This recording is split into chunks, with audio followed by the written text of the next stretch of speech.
It is June 22nd, 2016. I'm Mike Callahan. This is the Watchman News. We're here for an episode of No Holds Barred. Unfortunately, Kathy cannot make it tonight, but our guest will be Casey Davis, and he will have to deal with me. So, without further ado, let's get Casey on here.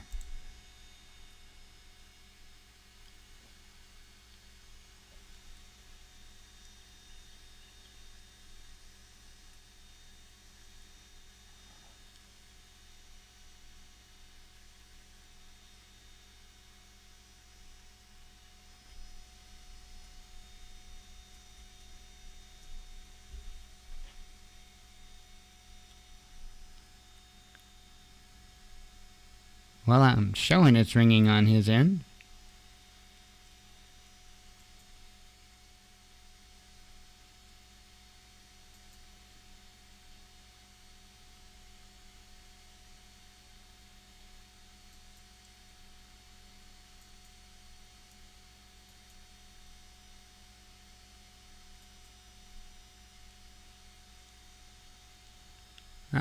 Skype might be messing up.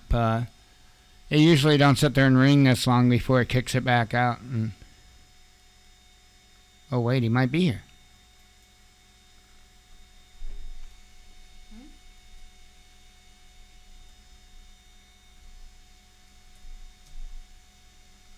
Yep, I think it might be Skype messing up.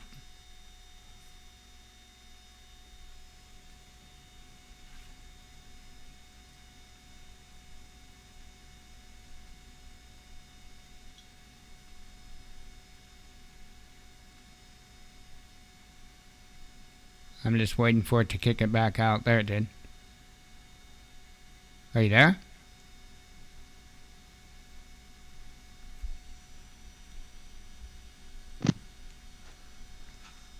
Oh, now Hello? now I hear something. Hello. Can you hear me? Yeah, I got you. Oh, okay. Hey, how's it going? All pretty good. Did In the you? middle of working. Fun. Did you forget about the show tonight? I guess I didn't set a hard schedule for it. So. Yeah. Okay. I thought we were just talking about that she was running a show on Wednesdays. I didn't know we were specifically going on Wednesday. Yeah, she had set it up. Yeah, she couldn't make it either because of she went to the doctor today, and apparently everything they did made her kind of sore. So. Oh no. Yeah. So. I'm good enough for ad lib. What's going on? Okay, well, I think that's all. I think that's all we were going to do anyway. Was kind of ad lib. We were going to, as far as I know, we were going to have you talk about the legal thing. Oh, sure. Yeah. So I use there's a gentleman on YouTube that also runs a radio show on Saturdays on Liberty Radio Network, LRN.FM, and he has a fairly bulletproof method for dealing with courts or just dealing with bureaucracies intervening with you from Department of Revenue or IRS, city ordinances, all that kind of crap. So I picked up on him after I had run afoul of the law, so to speak, and I had gotten a hold of some of his paperwork and looked it over and found that the most important thing was really the method, and it's nothing new. It's really old. He just stresses Socratic method. It's a very cynical point of view. In terms of don't take anybody at their word, ask them, to prove why they believe what it is they believe on whatever it is they believe. If anybody makes a claim, they have the burden of proof for the claim.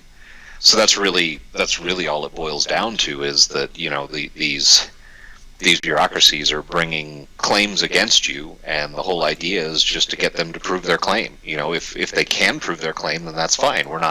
We don't want to look at it one way or another. You're not in there to fight. You're not there to be angry or whatever. The state has made a claim, and you want them to stick to their burden of proof and have them prove their claim. Right.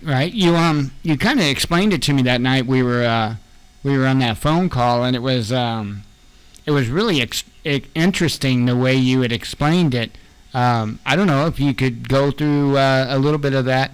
You went up to like 3 questions, I think, is what you went up to, because you were talking to me about how you want to ask them questions. Yeah, there's 3 root causes to deal with. So when you're faced with anything, so like let's use something that will require you to show up to court. So let's say you get hit with driving unsuspended, second degree. That's the most common traffic violation that requires you to show up to court that people run into. So when you get stopped by the officer, he first asks to check your legal status, and what I mean by that is he asks for your identification to show that you are indeed a driver. So when you hand over that information, he's already using it against you. So I mean, if you want to go back to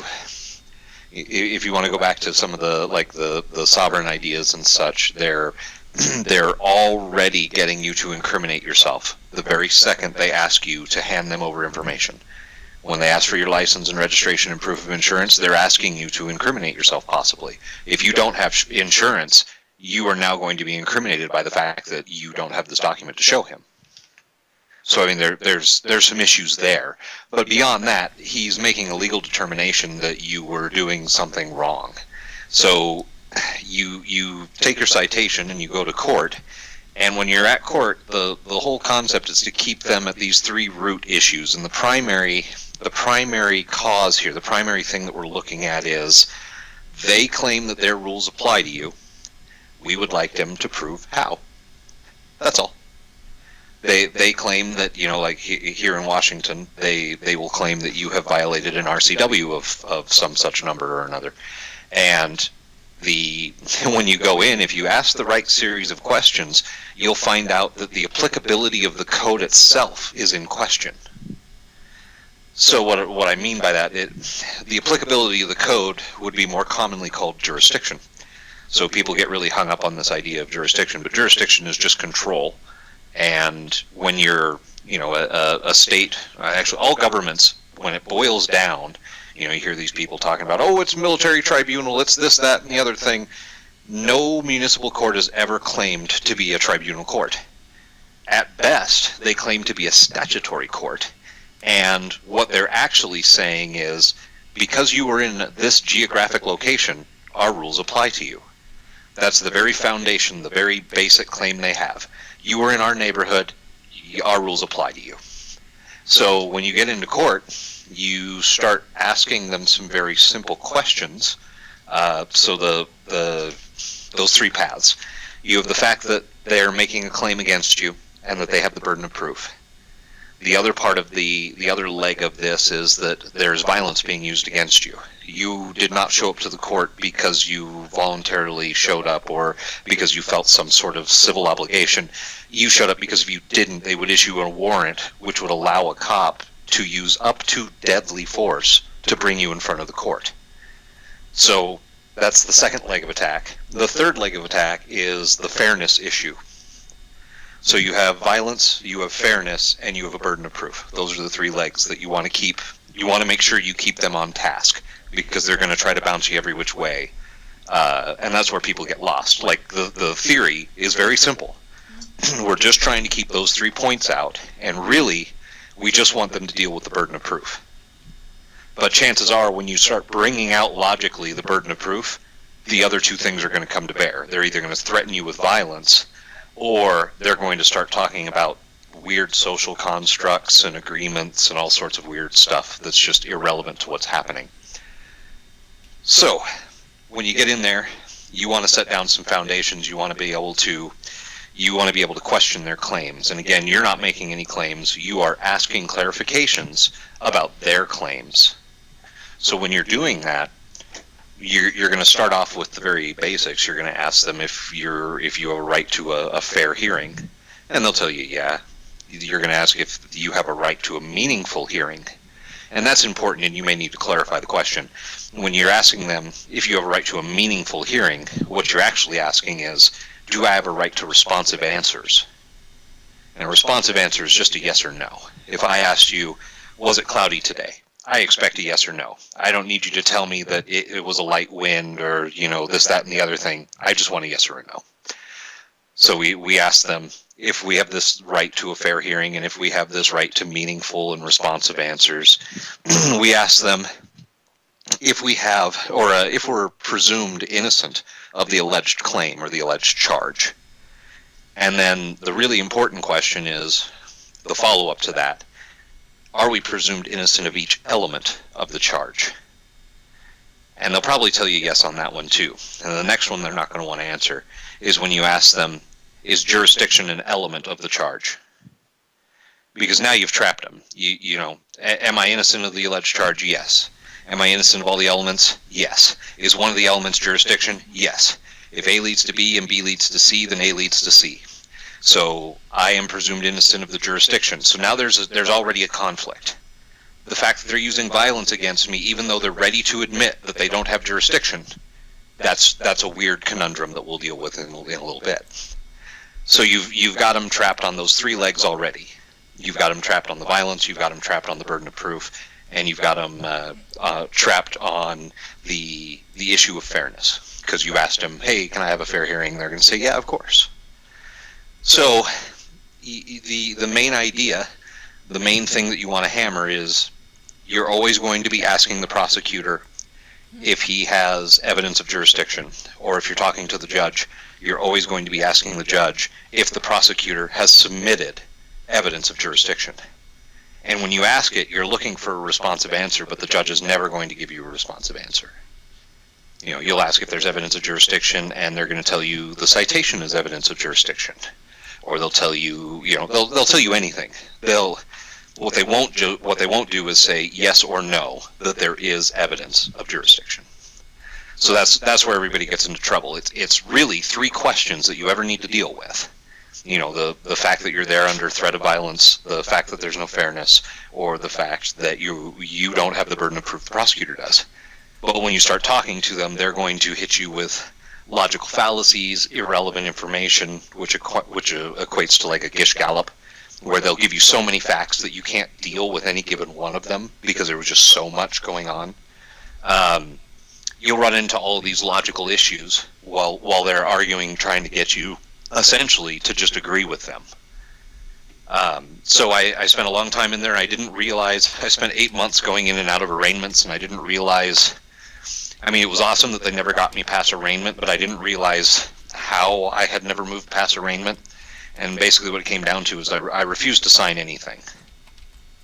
So I wouldn't even sign the release for, they want you to sign a waiver saying that you want to represent yourself, but you're not even there to represent yourself. It's not even a matter of being there in special appearance or anything. You walk in with the general consensus that if you guys can prove the burden of proof, I'll sign a plea of guilty right now and we'll take care of this today. But the problem is they don't have the evidence. They have no way logically or even empirically to show that any statute, any code, any constitution, that it actually applies to you. And so the whole game, the whole system is to get around that point. Court systems exist to get around that one point, the reasonable doubt or preponderance of evidence. Okay, and I got a question. You particularly mentioned driving, and I'd heard this, and you're probably going to associate it with the sovereignty stuff. But I've heard that if you do not let them use that term, driving, that they at that point have no jurisdiction over you because the Constitution gives us the right to travel freely unmolested. Constitution doesn't give you any rights.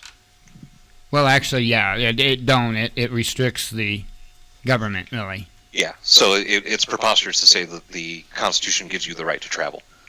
Okay. Being alive gives you the right to travel. Oh, okay, I see. The fact that you are a sentient creature gives you the right to travel. If you take the non-aggression principle all the way to its fullest, a bear is a sentient creature. You have no right to kill it unless it aggresses against you. Okay. If you take it to its logical conclusion, if you take morality out of the question. So, but the same principle applies. No, it absolutely does not matter to the court whether you call it driving, whether you call it traveling, and you want to know why? Why? There's a good reason why. Because only lawyers are qualified to talk about the legal status of anything. Oh. To say that you are driving or traveling is making a legal determination, which neither you or I are qualified. I'm sorry, are you a lawyer? Okay, I understand. No, I'm asking, are you a lawyer? No, I'm not. no. Okay, so neither of us are qualified to speak of such things. Okay. So now take that to its next extent. That means that you have the legislative branch, which is a bunch of lawyers, writing rules which can only be interpreted and applied by lawyers, and there's nothing that you can say, like you could walk into a court with a Supreme Court case rulings that says, look, verbatim, the Supreme Court says I have the right to travel. You can read it onto the record verbatim. It's not your opinion, it's not an interpretation, it's a verbatim read back onto the record, and they will look at you and very rightly say, that's your interpretation. And the reason is, Supreme Courts, what does Supreme Courts issue? Determinations, right? Nope, opinions. Oh, opinions, okay. Okay. Are opinions admissible in court? No. No. Well, that's fascinating. Tell me more. So, yeah, it really doesn't matter what the Supreme Court says because all they issue is opinions, and opinions are irrelevant to cases because they're speculation at best at that point. Okay, then explain this to me. Kim Davis. How did they get away with that with her? Who's Kim Davis? Kim Davis was she worked at the county office, I guess. She's the one that issues marriage certificates. I think it was in Arkansas. Yeah, so she worked for the state. So she actually signed a piece of paper and they had jurisdiction because she worked for the state. Okay. So she absolutely had a contract with them. Okay, I see. Now, have you ever worked for the state? Have you ever signed something that says I agree to the Constitution and it applies to me? Not that I'm aware of. No, and that's actually where the sovereigns have it right, is that factually there is no agreement, and there can never be agreement where there's violence. So the fact that some dude with a gun pulls you over on the side of the road, the only reason you stopped is because you know he would use violence against you. When the red lights, when the red and blues come on, you don't stop out of some obligation or civic, pride or duty or obligation. You stop because if you don't, that guy will hurt you. Okay. Right. So there can never be any kind of consent where there is coercion. And it's obvious by the fact that they'll use violence that it's coercion. So us regular people, it never applies. Those codes never apply to us. But Kim Davis was a government employee. There's your answer. She absolutely had an agreement with them. She signed some sort of a documentation when she started working with them that said indeed that the rules apply to her. Okay. So that's how she got her just desserts. Okay. Okay, and I remember watching a video on YouTube of a gentleman, and I think they were going there to pick him up for psychological reasons, and Sure. And he flat out told them. That's even more funny. So if a lawyer is the only one qualified to make legal determinations, who's the only one qualified to make medical determinations? A doctor. Okay, so how could a judge ever declare anybody to be mentally deficient if they are not themselves, in fact, qualified to make those determinations? It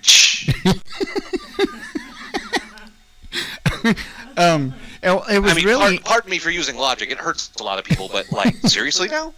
Well, and this guy though, a lot of the things that you had said, not only today but when we spoke the other day, really come into play because there were like 6 or 7 officers there or whatever, and he was asking them, "Are you armed?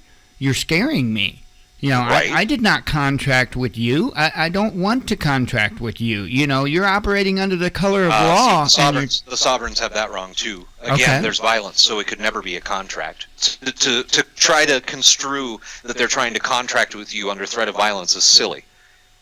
There can never be consent. I mean, do we agree to that? There can never be consent where there is coercion. Right. I agree. Right. The guy puts a gun to your head and tells you to do something, you're going to do it. Mm-hmm.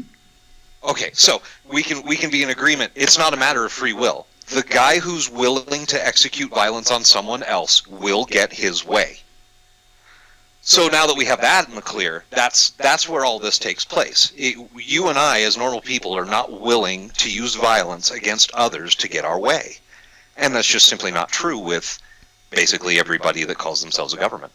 You know what? I've been in trouble before. And I remember in court, I remember them asking me, God, this was years ago, I remember them asking me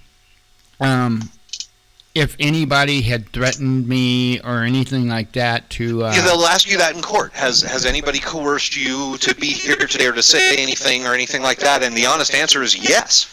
The very first act that got me here, when the officer stopped me, the very first act, and then everything from it has been under threat of violence. Wow. But everybody just kind of skips it, and you just say okay, or no, no one has threatened me, or whatever. Gosh, I wished I would have known that then. But it's just logical. You know, it's funny. They hold a gun to your head and say, "Has anybody forced you to be here?" And you're like, "God, no." What the heck else are you gonna say? So and that's the thing. There are 10,004 hours of compulsory education for everyone, home students included.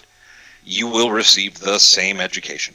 So all of that compulsory, all of that is, they're right. The crazy right-wingers are right. That is indoctrination. And what it is, it's indoctrination into statism, into nannyism. Like, physical discipline of children just reinforces state ideas. When you discipline your children and it comes down to the paradox of do what I say and not what I do, you're teaching them the same thing.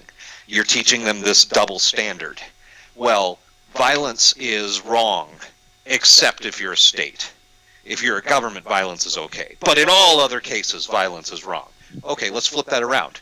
Sex is wonderful at all times. Well, you and I would agree that rape is probably not good, and that falls into sex, so let's qualify that.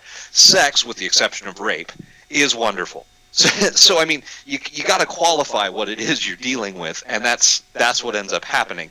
They just kind of blanket the whole thing. Okay. Yeah, and that's one thing too. I see a lot of. I've got friends from both sides of the aisle, so to speak, and it's like, in my opinion, they're all doing the same thing, just with different rules. Oh, absolutely. And the system, in the end, the system is built to do that.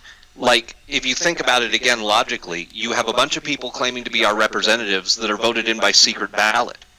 So if we reverse this logic again, that means that the agent who is claiming to be responsible to a principal doesn't even know who his principal is. They can literally be said to have no principal because they can't even claim to know who they represent. So when they do harm in the name of someone else, they don't even know who it is that they're representing or who they do harm on. So really, they're just doing the harm themselves. So that's every agent. Every agent that interferes with anybody's life, that's what's happening there. So it's at its basis functions. This, like, I went through the whole process. I went from being a statist to a minimalist to a sort of a sovereign to a anarchist, because in the end, you really can't have. Government is always an issue of force, so you can't.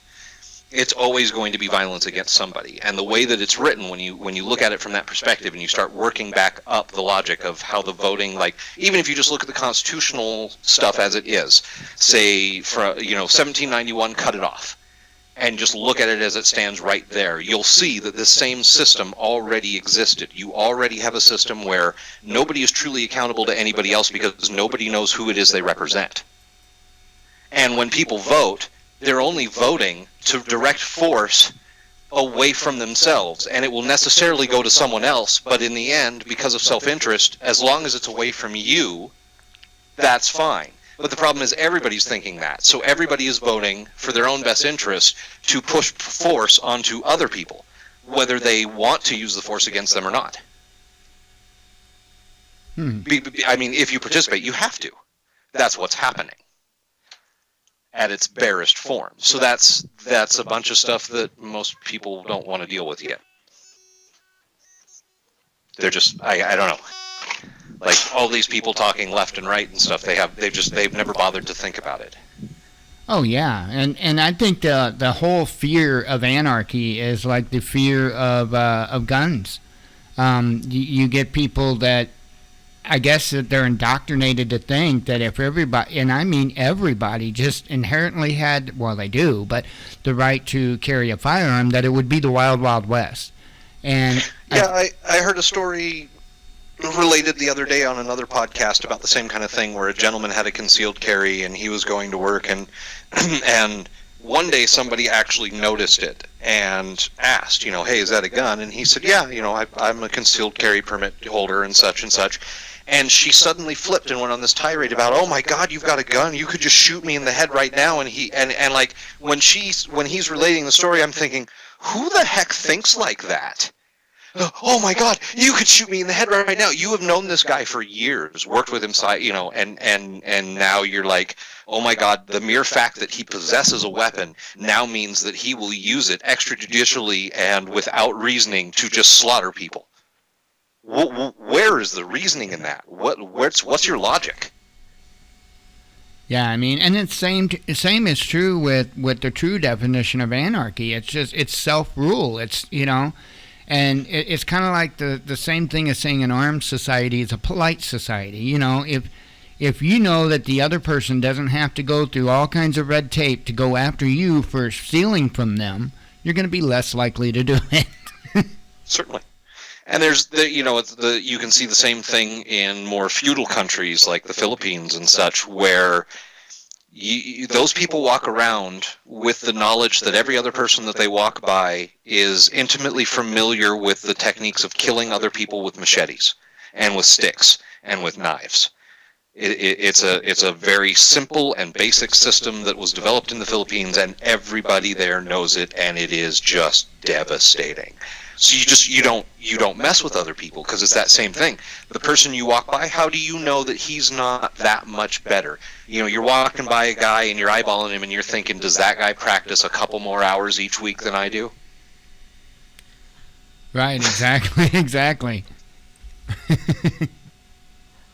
Or it's like, if the Wild West was truly as wild as people would think, then there would be nobody in a bar because everybody would have shot everybody else. When there were duels, there were two people who knew what they were getting into, who walked out and actually had a duel, and they fully understood, this person is armed, this person is as fast, if not faster, than I am. Very rarely did you have full-out OK Corral shootouts, and even in those cases, it would just take that same scenario and add more people to it. Right. You had one group defending against another group. Somebody initiated the force, and that directed the whole scenario. Whoever actually initiated the force was in the wrong. From that point on, whoever was defending was not morally in the wrong. Even though I technically, I am trained to kill, but I abhor violence. Right, exactly. And I understand that. I fully understand that. It's mind-boggling to me how the average person doesn't understand that. I don't know.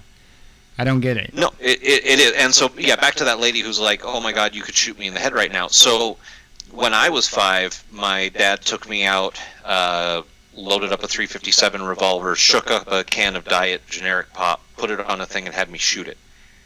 And there is something to be said in the initial reaction of a ballistic hitting a soft target.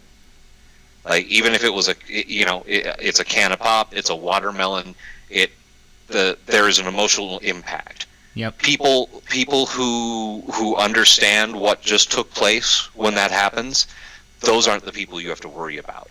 Right. Somebody who shoots a watermelon, and they may become an avid target shooter, but they're not they're not even necessarily avid hunters. Like, it's a different mentality. Honestly, I would be more worried about a hunter than I would be about a target shooter. Yep. Because at least a hunter has taken a life. Right. And I was going to implement that logic with my children. I didn't get a chance. My middle son, he had the chance to shoot an SKS, but I didn't have a chance. Wonderful weapon. Yeah, I was trying to teach him a little bit about aiming first, and then what I was going to do is I was going to go get a stuffed animal. and I was going to put that out there. Let him hit that stuffed animal with the 7.62 by 39. Yep, that would teach the lesson, all right. Exactly. And I and I was going to do the same with my youngest, but I didn't get the chance to do that. So. Yeah, like I said, it was that the first time I hit a soft target, I understood the full ramifications of the 4 rules of firearms and what it meant. Yep. To have a weapon like that. I have a martial arts instructor who put it kind of the same way as, in the Chinese culture way back when, the straight sword called the jin was the highest weapon. You started at a staff and worked to a short stick and worked your way up from hard implements to soft implements to flexible implements like whips, chains, things like that. And at the very end, you learned straight sword because straight sword was the most efficient way to kill another person. Taking the same logic, a person should have to study bow staff and joe staff and nunchucks and all this other crap and work their way up to firearm because it is the most efficient way to dispose of another human being. But at the same time, as he was saying that, I'm thinking, I got that same feeling the first time I shot a soft target. Like, that all of that immensity of the responsibility of what it was to hold and discharge that weapon came into focus real quick. Right. So, I guess what it is, like that lady who's thinking, oh my God, you could just shoot me in the head right now. She's obviously never held or fired a firearm. Right. I agree. Very obviously. Speaking of firearms, I'm sure you probably heard about the Democrats setting in today. I don't know. Honestly, I try to avoid the news as much as possible. So no, please fill me in. Well, they're upset because they tried to get these insane gun laws passed, and they got voted down. And okay, yeah, I heard the Young Turks griping. I'll watch my language. I don't know if we're on terrestrial. I heard them griping about that. Yes. Yeah. So it's funny because the memes are starting to go around on Facebook, and I just posted some on our Facebook page. But it's one of them's they're all sitting there on the floor, and it says, "We can't steal your guns away from you, so we're going to sit here and pout. The next step is holding our breath until we turn blue." Oh, excellent! I love that one. I remember that from the Looney Tunes cartoon with the little stubborn prince and Bugs Bunny. Hold your breath. Do what I say, or I'm going to hold my breath. That's great. You want me to put this image up? Yeah, I figured it better than having the weird Skype, whatever. I've actually just got our website up now, but here, let me get that. If it interests you. So, yeah, that's fine. Yeah, so that I've had great success using Mark Stevens' method. There's he's written 2 books on the process. One of them's the newest is called Government Indicted, and the other one, which I would suggest everybody to listen to the YouTube. There's an audiobook version of it, is called Adventures in Legal Land, and it's kind of modeled off of Alice in Wonderland. It's a fascinating, it's his first-hand look and adventures into how he got to this method. And he kind of works through the same stuff. He works through some of the sovereignty ideas and stuff, and he finds real quick, not only do they not work, but here's why they don't work. So he starts looking at it logically and comes down to, okay, at its basic level, you guys say that whoever makes the claim has to prove it. You guys made the claim, now prove it. And nobody was ready for that, because it's just foundational. Right. Oops. So nobody knew what to do with it, and it's worked in it's like 10 countries as well: Australia, New Zealand, Ireland, England, here, Canada. He's successfully reproduced this method of getting people out of. I happen to get out of some criminal charges, but he's gotten people out of civil crap, out of federal stuff, out of criminal charges, and it's a very neat system.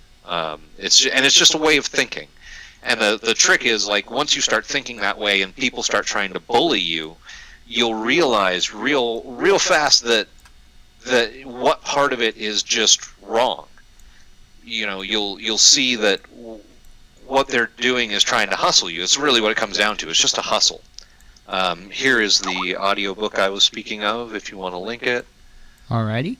I'm pulling your picture up right this moment. Oh, great. Editing a shot. So that's a lot of what I've been doing is helping people in the legal area. While I do study politics, I study it from the side of history.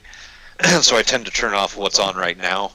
I watched Hillary's last speech, and I watched Trump's last speech, and I watched Sanders' last speech.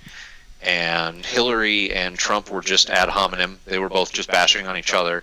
Bernie's the only one that had anything to say. God help us when the crazy socialist is the only one with actual things to say. No, right?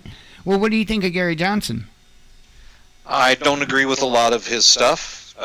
It's very apparent that he hasn't bothered to think out all of his ideas. Like, he's thought through the first 3 steps, but he doesn't follow them to their fullest course.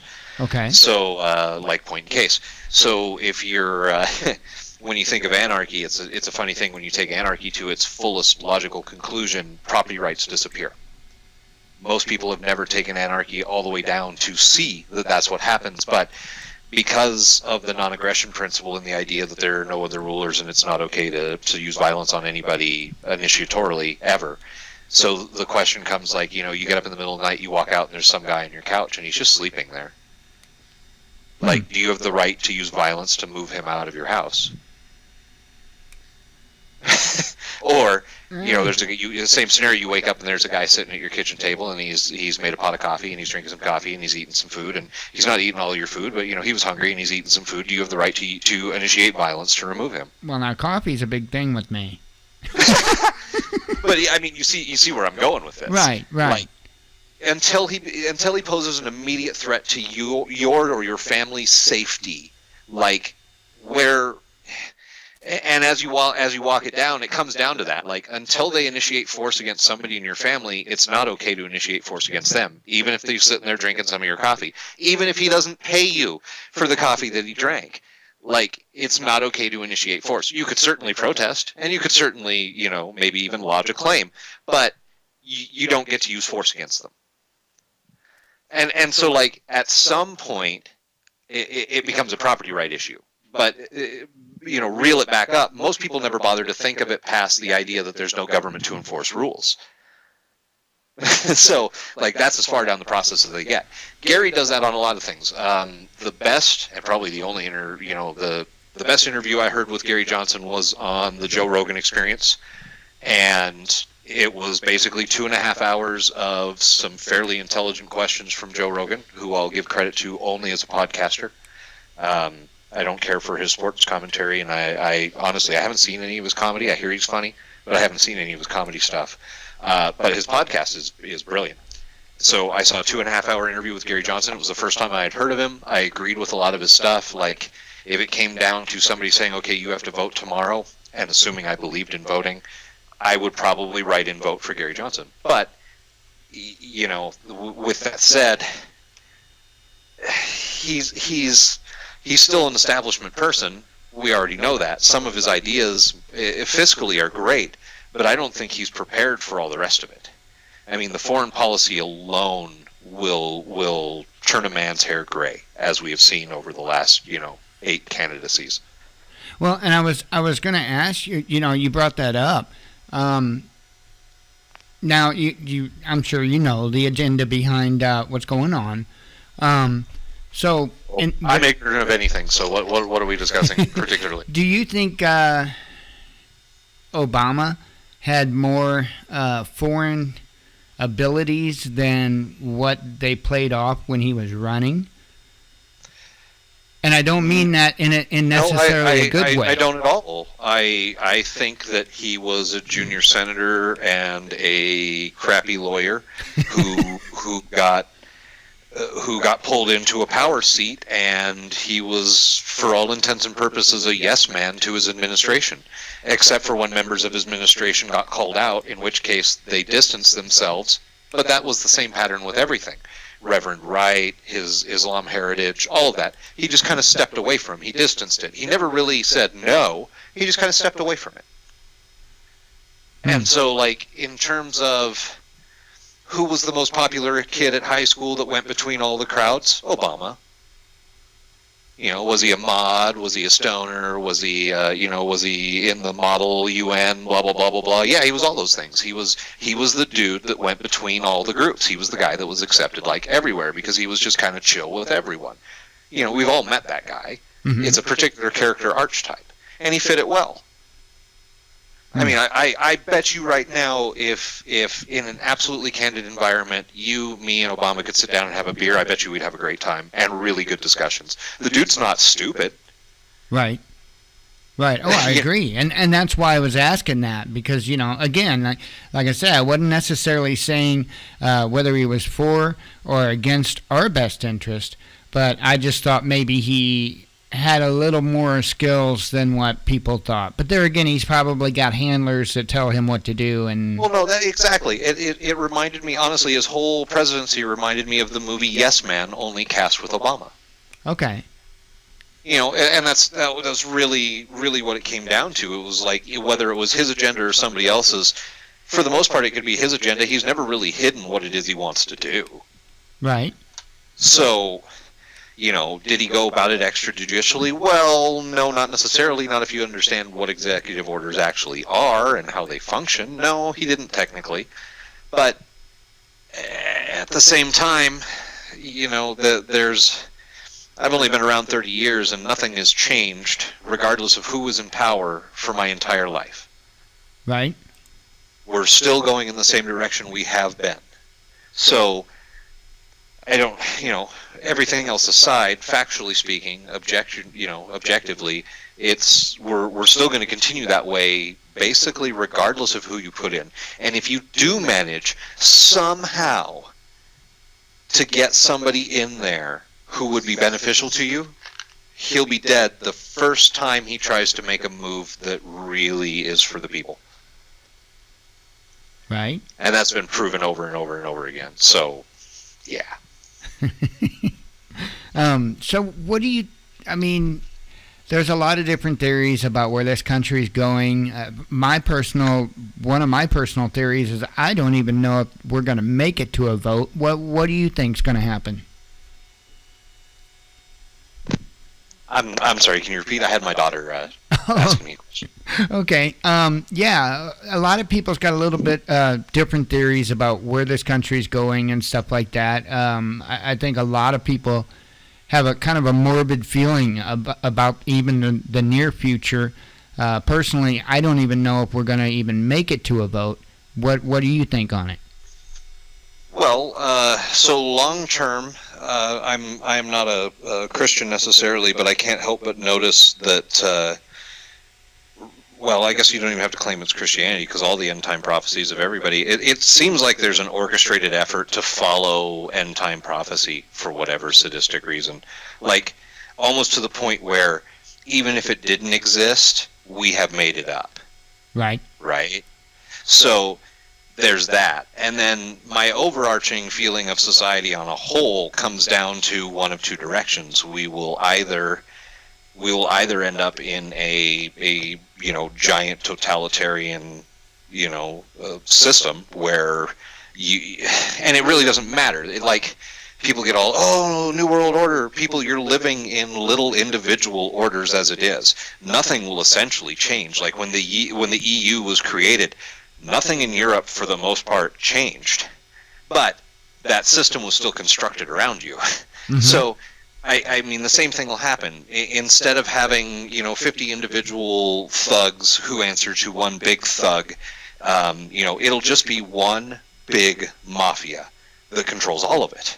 Right. And then there's the one of two directions. So that mafia will either just continue to run everything down for their own ends, or we'll end up with something akin to like the Star Trek Federation, where the one world government united to innovate and further humanity and create new sciences and allow for these things to take place. And that's the two. That's either side of the polarity or anywhere in between. Mm-hmm. But either way, you notice it both ends with a one world government. Right. So stop worrying about it. There's no way out. It's inevitable. Human society at all of its levels reaches for an apex. Right. We always try to do this. This is how tribes are created. This is how states are created. This is how nations are created. This is how the world government will be created. To sound like the Borg, resistance is futile. Well, okay, what's your thoughts on Russia? Do you think they're actually pushing back on it, or just part of the play? No. Oh, no. It's an unfolding drama, much like the left and the right. So the thing that people don't understand, you've got this idea of left and right, or hot and cold, or up and down. The thing about opposites is opposites are just different attributes of one element. So when you're talking about hot and cold, you're talking about temperature. You're speaking of a single element, temperature. You're talking about black and white. You're talking about a single thing, chromatics. Black, gray, and white, and everything in between. See, people miss the forest for the trees in the sense of they're looking at the left, they're looking at the right, but they don't even realize the left is just one side of an object. The right is just one side of an object. What is the object that they are speaking of? Exactly. And they confuse the attributes for the thing itself, which is both foolish and destructive. I tell you what, I think a lot of people would wake up if they read The Art of War. I think they would see what is going on. Well, reading, and so for all you people, The Art of War can be broken down into 13 pages. You have no excuse to not have read it. But the problem with The Art of War is, while you can read The Art of War in under an hour and have decent comprehension of the actual text, getting the true meaning of the text is something completely different. Yeah, that's true. Know thyself and know thy enemy, and in 1,000 battles you shall never find harm. That can take years to ponder on to get the full meaning of what's said. And they're all like that. They're basically 13 little stanzas that boil down to some philosophically immenseful insights. And the same thing could be said. He's much more long-worded, but Machiavelli's Prince, the Prince, is also a prime example of the European side of the same concepts. Okay. Well, and even biblically, to say that live by the sword, die by the sword, that has so many things attached to it. It's not just the first night ambush in recorded history takes place in the Bible. The first time that we have a recorded group of people ambushing a camp in the middle of the night, and I believe it was to retrieve Lot, or Lot's nephew, or something along that lines. Again, forgive me, I'm not necessarily a religious person. Anyway, the first recorded night ambush is in the Bible. And so, you guys got to realize what it is. These things have been happening forever. It's just they're just on larger or smaller scales. Yeah. So no, I don't think Obama did. I mean, quite frankly, Obama furthered what Bush's policies were, because Bush already had started pulling troops out and started concentrating on the drones as being the primary attack method, and we saw that Obama just carried that on. Like, in terms of foreign policy, we just have a furtherance of the same Bush doctrine, and obviously the spending was matched and exceeded. So, as the old saying goes, watch where the money is. Well, and I think Obama just did it. I think he ushered in a new wave of doing the same thing, because he even said right from the beginning, we need to address this like a surgical scalpel, and that's when the drones started flying in and bombing everybody, and he did the same thing. He just took it up one level, and it was weird because even the supporters of Obama didn't see it. They didn't see it at all. Nope. Well, it's again they're being blinded because of the side of the spectrum that they're on. So they're if they're way over on the left, then it's a matter of there's all these other prejudices, and I mean that in the literal sense. There's all these other filters in their brain that, quite frankly, stop the synapses from firing the way they should. They are thinking incorrectly. And everybody does it. We do it every day. Every person does it. It's a survival mechanism. The trick is to know when you're doing it. And furthermore, realize both sides are doing this to play you against each other, which is just further proof that Trump is no better than Hillary in any of this. Honestly, because of the fact that Bernie is getting no coverage, just like Ron Paul, I would have to say that Bernie Sanders is probably the best establishment bet we have, because they're trying to get him out of there. Right. Right. And I again, see what you're God saying. help us when it's the crazy socialist who's like the saving light. Right. I agree. But, and the sad thing is convincing people in this country that if you want to vote, let's do it in the streets.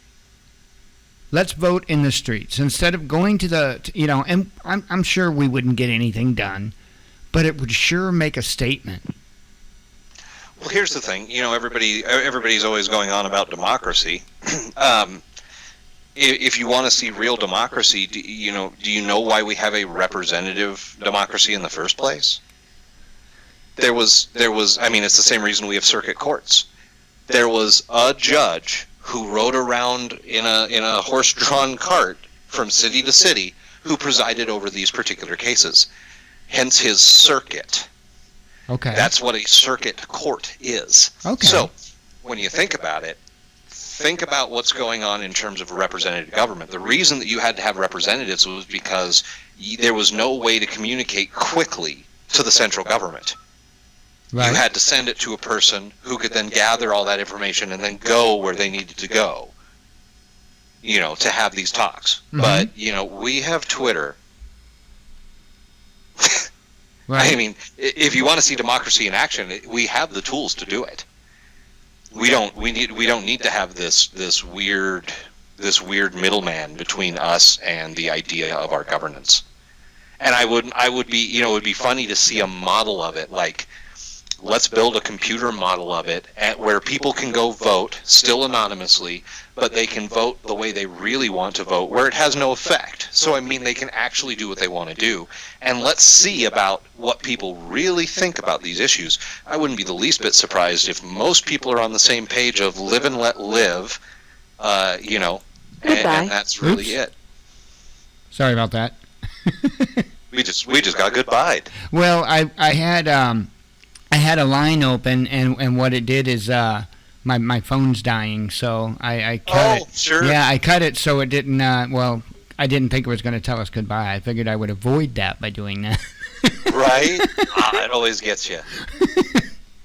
That's great. But yeah, I mean, I don't know. What do you think about this nuclear threat? I mean, do you think it's something? Which one, the North Korean nuclear threat? Either North Korea... Or the Iranian, or... Well, actually, that just goes in another one. But North Korea, Iran, China, and Russia.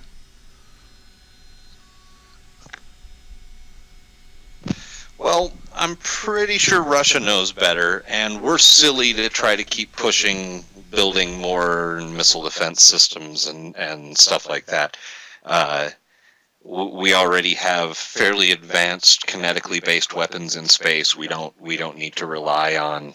I mean, hell, we have plasma laser now and all sorts of cool stuff. We really don't need missile silos in Europe and that kind of crap. But I think the thing between Russia and the U.S. is saber rattling, but at the same time, it doesn't really matter because it's not even effective. Like, out of all the stuff being talked about, Russia is not up there on the list. It gets very little playtime. So I'm not so worried about that. It would totally not be in the best interests of China to have North Korea attack anyone. It might behoove China, in fact, to have North Korea blow themselves up. I honestly feel bad for the population there because it's not their fault that their particular dictator is insane. Right.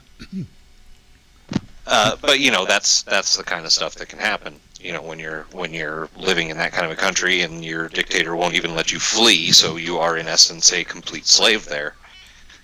Right, and the way that I really see it going, and I agree with you totally, I often say on the show when it comes to these ballistic missiles, that's caveman stuff. That's just lobbing stuff at each other they can't get through to begin with because the laser and they're too slow. Yeah, it's way too slow. Yeah, even the hypersonic missiles, the new toys, that's all outdated technology. Oh yeah.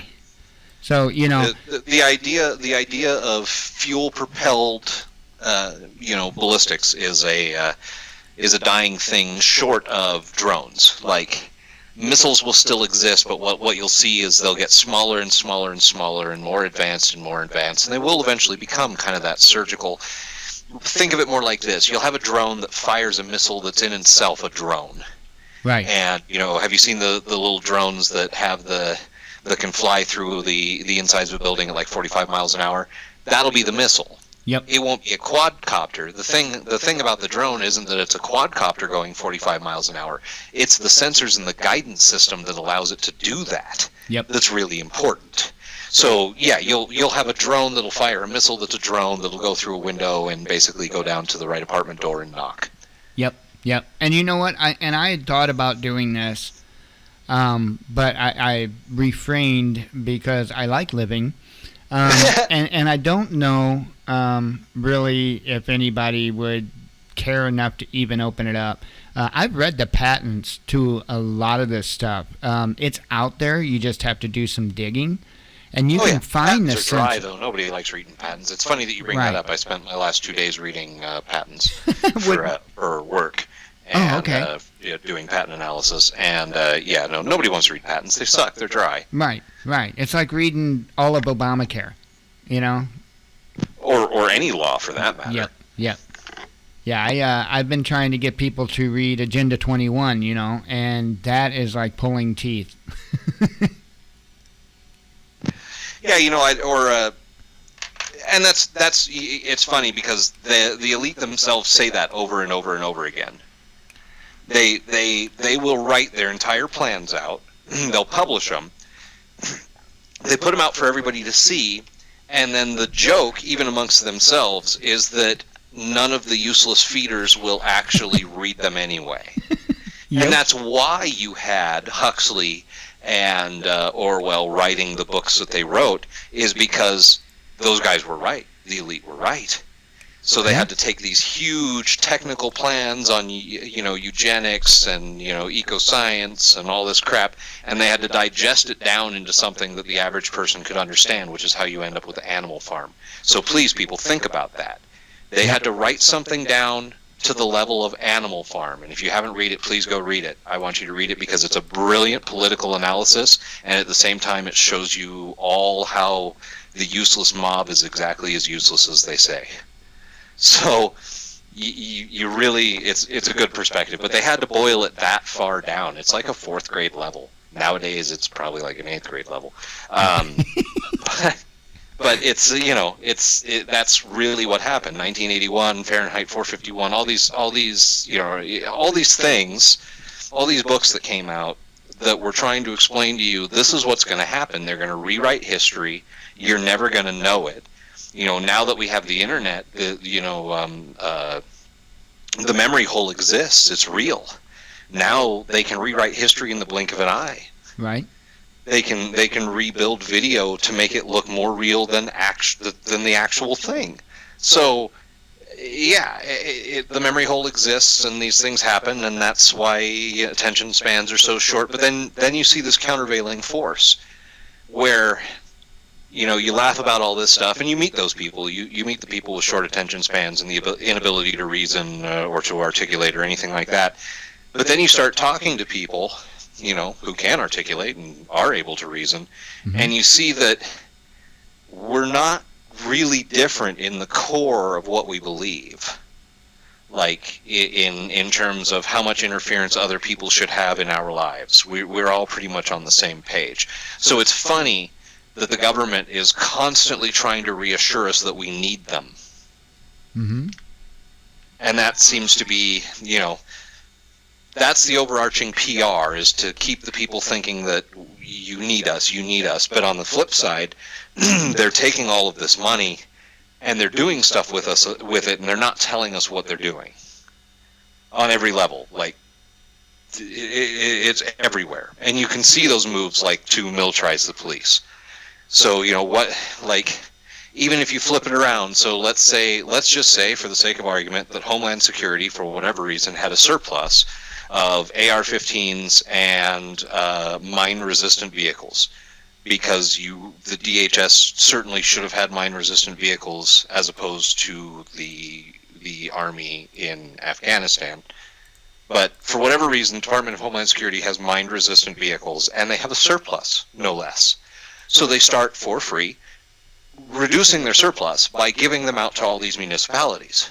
So again, I'm a devil's advocate, give them the benefit of the doubt. They had all this crap, and they're just trying to get rid of it out of their inventory so they're not paying for it all the time.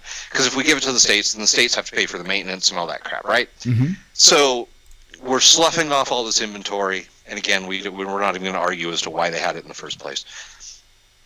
They give all this stuff away.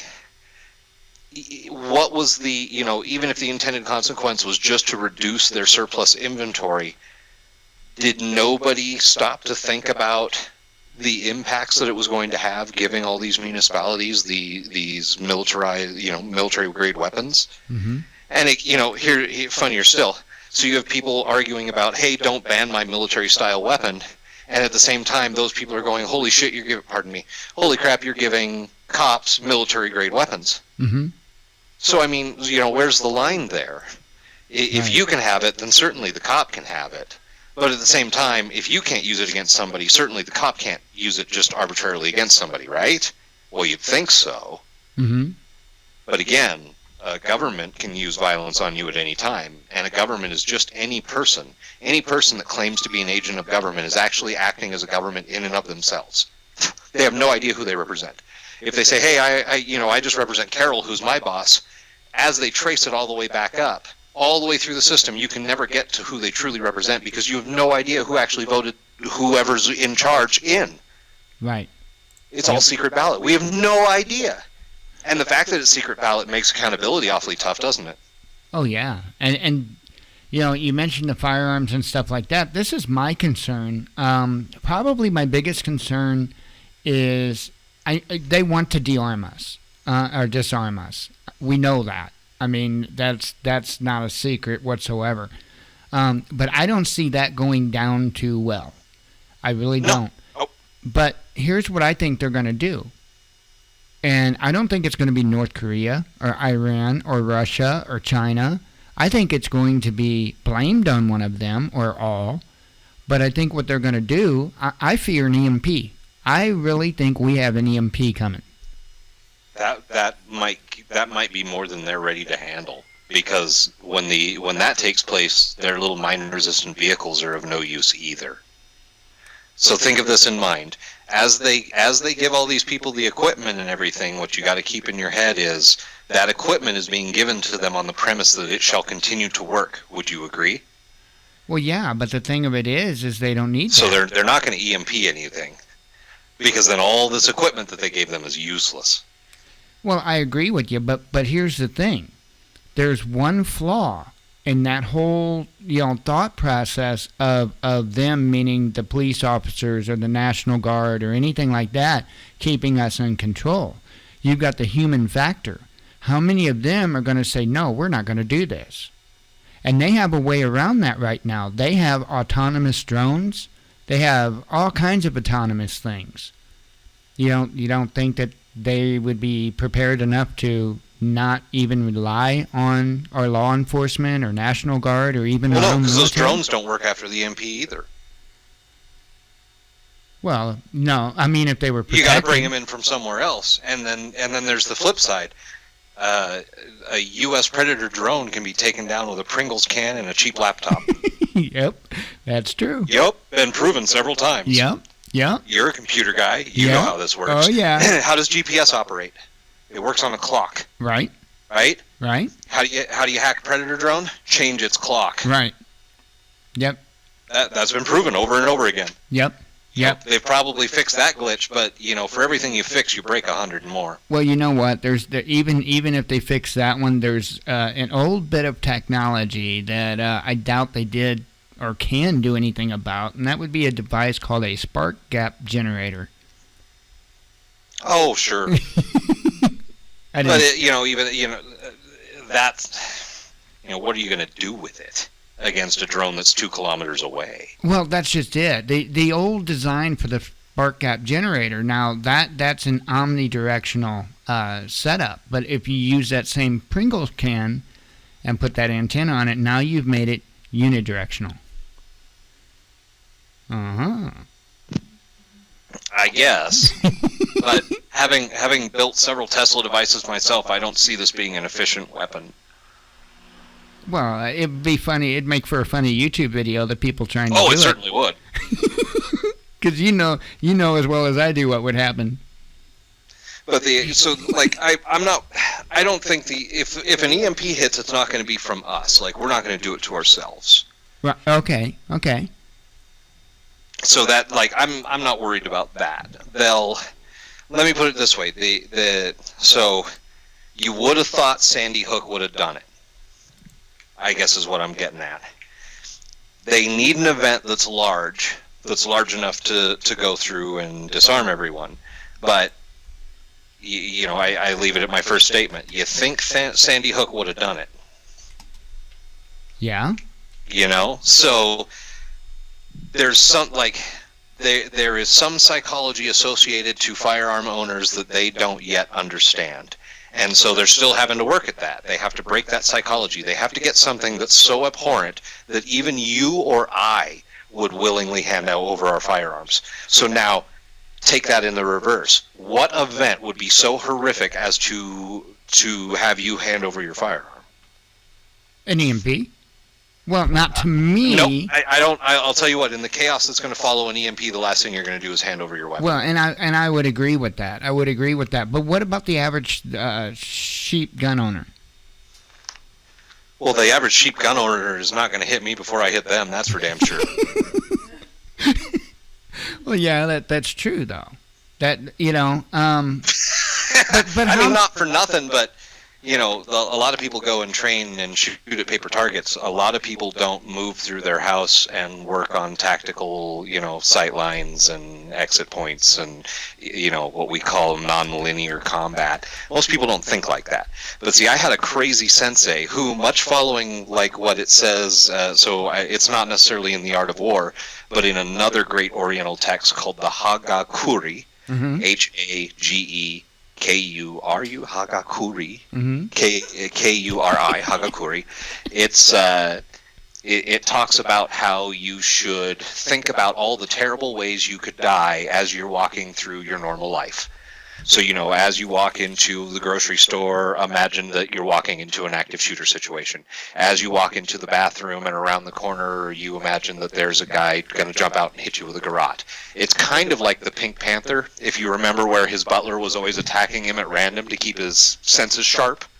He'd walk over and he'd open up the closet and hang up his coat, and then he'd open the closet again and his butler would jump out and attack him. You're supposed to imagine these kind of scenarios every day as you walk through everything. And if you talk to any sports enthusiasts, they'll tell you about the power of visualization. What you're doing is you're training your muscles to react in each of those scenarios as you're moving through them. And if it's something you do every day, like walk through your house, if you're actively doing that, woe to the person who tries to pull a prank and like jump out and scare you. But you're constantly training your muscles to react to those scenarios as you're going through it. You're thinking like those kind of people.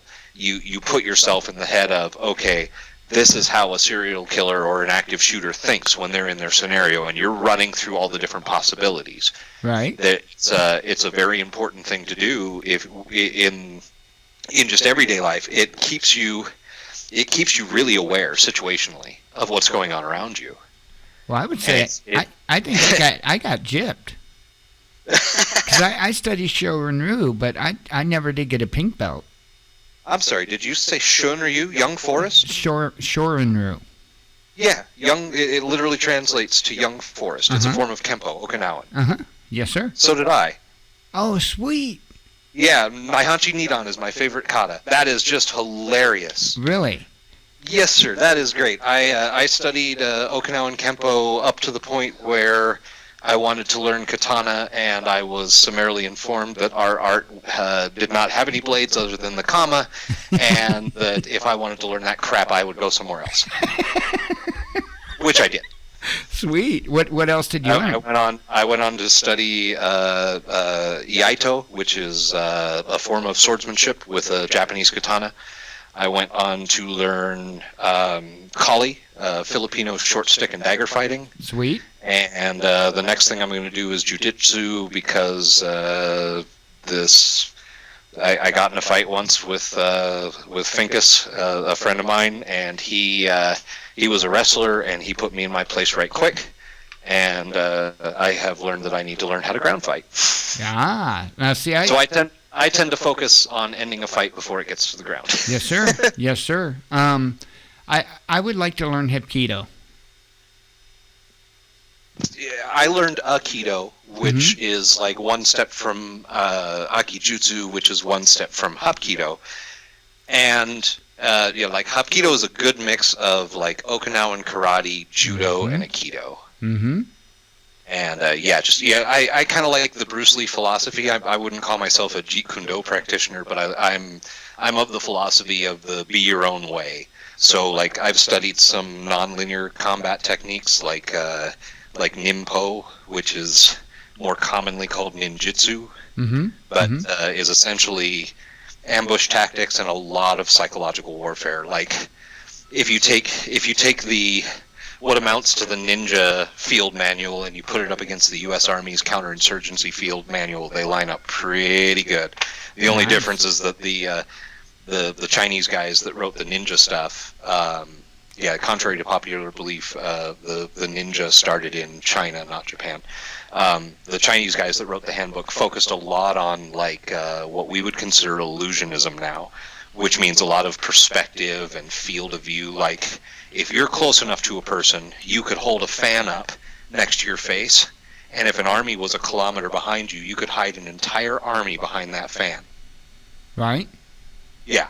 Just so like tricks of vision, tricks of shadow, tricks of movement, how to confuse the mind, how to make the mind think that it saw a deer as opposed to a person, just all sorts of weird crap. You'll see nonlinear combat used very well in the Bourne Identity series, the ones that have Matt Damon in. Right. So he uses a good mix of Kali and nonlinear combat. So he's doing some pretty standard box Kali movements, and then all of a sudden he grabs a book and he's using the book to hit pressure points. And it's just all sorts of different crazy stuff like that. I always have to laugh at TSA when we'll take this, that, and the other thing. Okay, but you're going to let me through with this ballpoint pen? yeah, really. Alrighty then. I know, that's something I never did understand. It's insane. A ballpoint pen is just as dangerous as a fixed blade knife. More so in the hands of somebody who knows where to stick it. Right.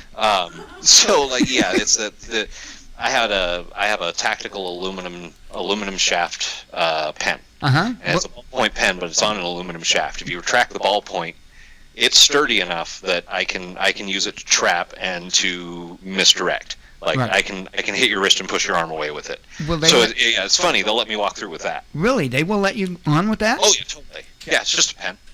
I just throw it in the tray. Wow. Yep. Wow. That's awesome. It's silly. At the same time, it's like, okay, that's the only reason I have a hard time believing that like a couple guys with box knives took over a plane. Not in the America I know. I'm sorry. The one New Yorker that was on any of those planes got up and smacked the crap out of a dude with a box knife threatening. Right. Oh, I'm going to get you. Yeah, right. Okay, Hamid, here, whack. Well, by the way, welcome to the no-fly list. Right. From the Bronx, we take things seriously here. Like, come on now. That's the only, that's the part of it I really have a hard time believing. It's like, okay, these guys had a couple of box knives, like, what the people at Walmart used to tear down their cardboard, and you're telling me that they actually managed to subdue 100 and something passengers with that. I don't know, man. Just as a numbers game, like, if anybody who's ever been in a mosh pit would realize this guy doesn't stand a chance if three of us just go at him. Right. I don't get that, and that's what I don't get about these mass shootings. Oh yeah, right. So I'm listening. Thank you for that. So I'm listening to I think it's Sean Hannity. Listening to Sean Hannity, and he's interviewing a couple of the people who were in the actual event, and the lady sitting there talking. Both of them talked about how, God, there must have been like 20 or 30 shots, and then there was like 15 seconds of silence. And I'm like, anybody who's ever shot a gun knows he's reloading. 15 seconds of silence. That's 15 seconds to close the distance and give that guy exactly what he's due. Yes. You could do it with your fist. You could do it with a bottle. You're in a bar. Grab anything. Yep. Yep. I don't. And again, people who don't handle rifles may not realize in an enclosed space, aiming a rifle precisely is difficult. Yeah. If you close the distance, you can get what they call off plane, meaning off angle. If you imagine the bullet coming out tracing a wall in front of you, you can get off plane of that very easily. Yep. If you throw a chair at this guy, it just takes the courage enough to realize, if I sit here, I'm going to die, so at least I'm going to move. Right. Now, I used to play paintball, and that was the one thing you learned in the first game. Never let yourself get bunkered. Do not hide behind a thing and just sit there. Right. It's the surest way to die. Yep. Yep. So, like, that's my mentality. I'm going to wait until this guy, you probably won't hear the first clicks. He'll be pulling the trigger, and you'll hear click, click, click, because it's empty. And then he'll go to drop his mag. The fastest guy I've seen drop his mag and change it in the pros takes 3 seconds. Most people takes 8. Those are trained people. Mm-hmm. This guy, it took 15, which I could understand. My own personal weapon, I know that the receiving clip on the magazine doesn't like to lock every time. You really gotta whack it in there. Mm-hmm. Like those old AKs, like the actual Kalashnikovs, not the Chinese crap. But, you really had to knock it in there. And so that, obviously this guy had some issues with it. It took 15 seconds to get the next magazine in. A lot can happen in 15 seconds. If you don't believe me, next time just be silent for 15 seconds. Oh, yeah. It's a long time. Yes, it is. Extremely long time. And with that much adrenaline running, if you're in the middle of an act, and I mean, that's where most people, they panic. They get a lot of adrenaline. They don't know how to control it. They freak.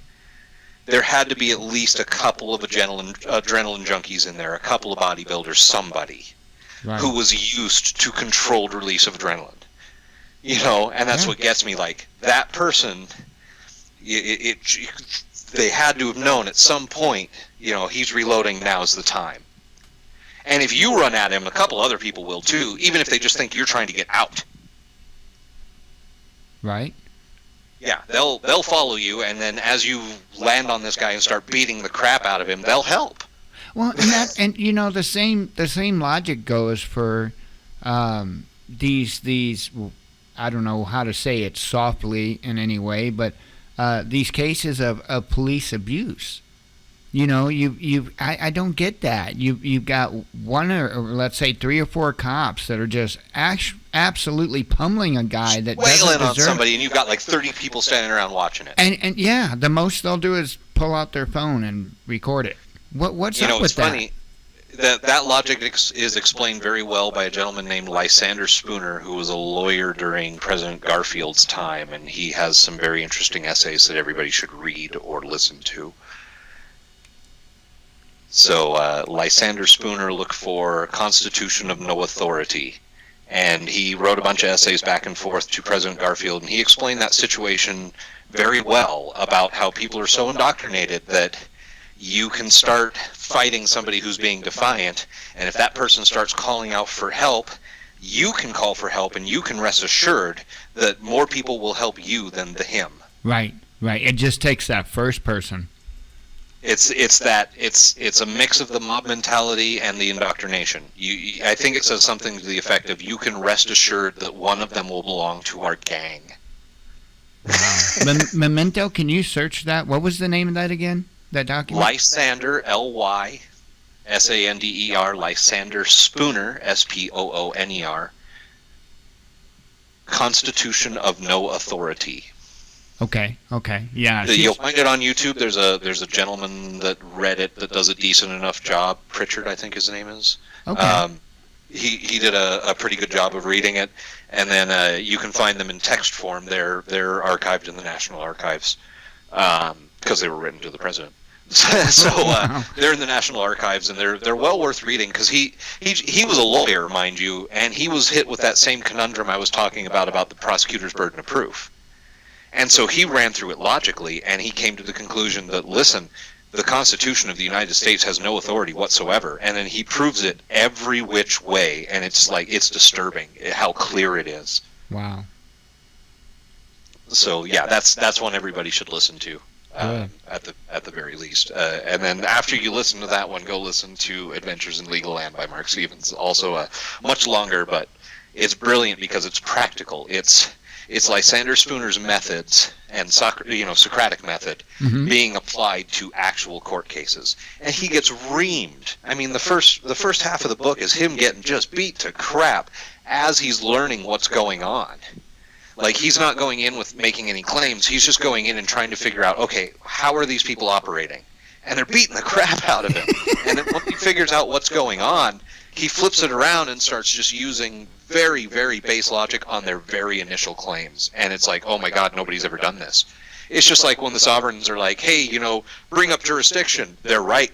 The prosecutor and the judge will freak if you bring up jurisdiction. They're bringing it up in the incorrect context, and they go into other weird, crazy claims after that. But they're right on the point that you need to bring up jurisdiction because there's lots of points of jurisdiction. When the cop pulled you over, jurisdiction was a question. When you showed up in court, jurisdiction was a question yet again in another incident. Like when you're asking the court, hey, do you have jurisdiction? You're asking, hey, did that cop have jurisdiction to stop me? And do you guys have jurisdiction to even be here right now? And that, so you can't lose one for the other. And a lot of people do. Like the sovereigns, I always hear about that. They bring up jurisdiction, but they don't talk about the fact that jurisdiction was being applied when they were stopped. Jurisdiction was also being applied in a different manner when they were brought to court. The court will actually say jurisdiction is being applied in a completely different way than it is. So you have to question everything that they claim. You can't accept anything as gospel. They'll even the sovereigns have that. How do you know that I'm a resident? I'm not a resident. And the judge will ask you, are you a resident? Do you live here? The judge has no business asking discovery questions. Like, you should be objecting to the fact that they're even asking you these kind of things. But you don't want to say, you don't really want to question the judge at all. In that kind of a scenario, you don't think that you have any power to ask those kind of things. So, yeah, everybody freezes up. And judges will go crazy on you for asking very simple, rational questions. They'll even go as far as to call you mentally deficient. And tell you to seek, mental evaluation, which again is funny from somebody who's not qualified to make such statements. Interesting. What about the whole understand thing? I'm sure you probably know what I'm talking about, right? I think so. The sovereign argument of you never. Do you understand? And they're what that's somehow supposed to literally mean to stand under them or some crap. Yes, that. I would suggest they learn, they get a dictionary first and look up the word etymology, and then after that they get a book on etymology and look up the origin of the word. That's what I would suggest, because that's just silly. If you ever want to see one of those ridiculous things, go watch Jordan Maxwell. That guy's got a weird hang-up on words. No, what it comes down to is any word that has a legal definition, you or I are not qualified to speak about anyway. Right, okay, yeah. Back to that. Well, yeah, it's the core of the thing. Right. Like, why would you go in and start making claims about legal terms you have no qualification to make? Yeah. And that's what sovereigns do. That's what I find. The sovereigns make far too many claims of their own. And what did we agree on earlier? He who makes the claim bears the burden. Right. Yep. So you don't make claim, you make them. We just ask questions about their claims. Okay. Wow. And again, not my method. I learned this method from Mark Stevens, but honestly, had I paid attention to any of the Plato books that I have, I really learned it in philosophy and logic, and I learned it in reading, metaphysics and the Socrates' dialogues. But, to apply it to everything, to be a truly rational human is a difficult thing. And you're trained not to be your entire life. So when you start doing it, you will seem fundamentally different. And by that I mean the literal use of the word radical. You will seem fundamentally different than everyone else, because you will beg questions that everybody else has always taken for granted. And they'll look at you weird for even asking the question. Mm-hmm. Mm-hmm. Yeah, it's and you were telling me that if you use those methods, that they will get downright nasty with you. Oh yeah, they'll get to the point where they will forbid you to say the word jurisdiction, and then they will ask you if you have any other questions. And then you have to actually respond with something to the effect of, well, I still have some points of clarification on the subject which shall not be named. And the judge looks at you funny, and you're like, well, you threatened me with violence if I said it again, so I'm not going to say it, unless you say I can say it again. And then in that very phrase, you're pointing out the violence as well. Right, and you were telling me, I wanted to make, this was an important thing too. You were telling me that when we were having our conversation with Kathy that you want to do this in a manner so that these things are getting recorded by the court reporter, right? Oh yeah, that's a good point. So the transcription discretion. So the issue is whenever, and they'll tell you, oh, you can take this up on appeal. The problem with that is when you go to appeal, the appeals court can only look at the transcript, and the transcript is flat. So while the judge is screaming at you, and he may not even be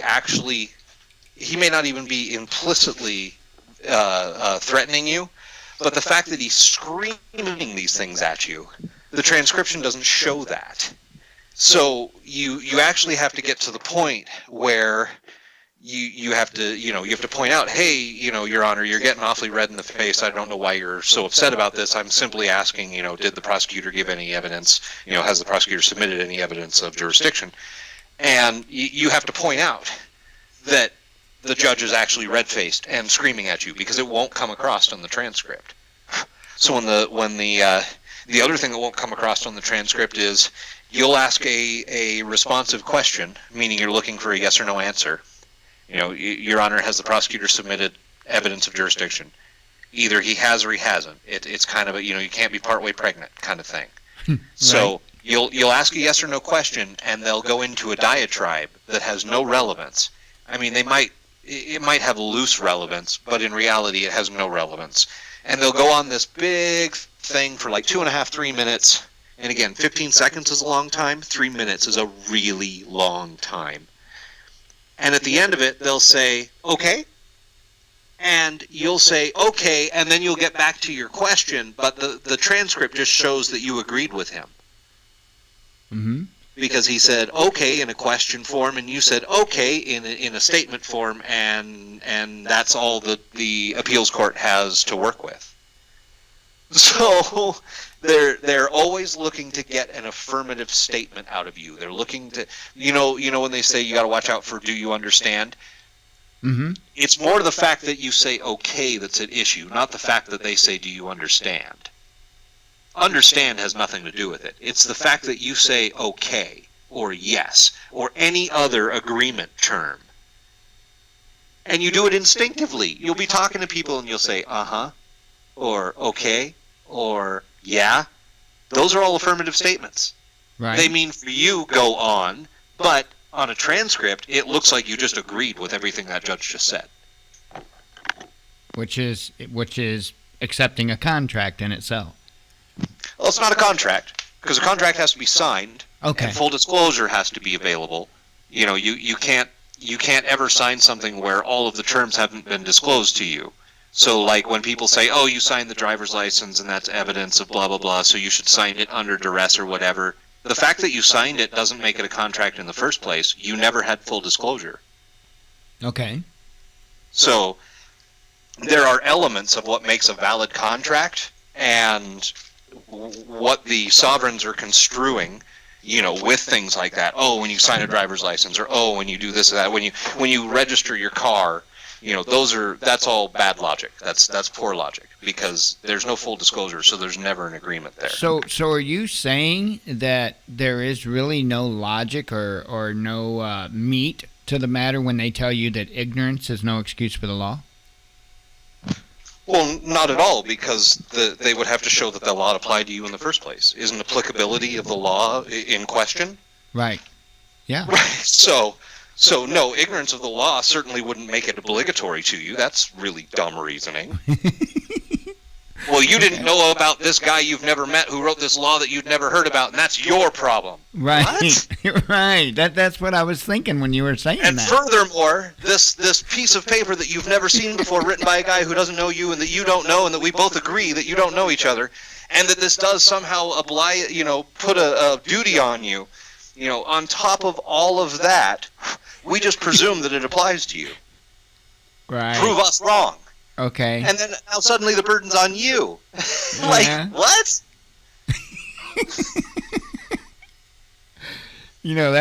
This would be hard to do. I would need a flow chart. That's what I would need.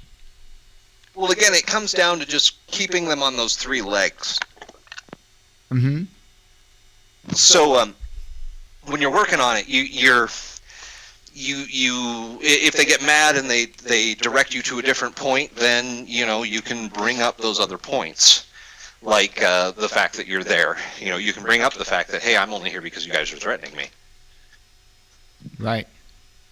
And they'll say, oh, well, you're free to go. You can leave right now. And then you have to demonstrate how that's not true. You have to point out and ask the questions. Okay, well, what happens if I leave here right now? What are you going to do to me? And they'll be happy to tell you all about it. That they'll issue a warrant for your arrest, and that they'll use up to deadly force to bring you in.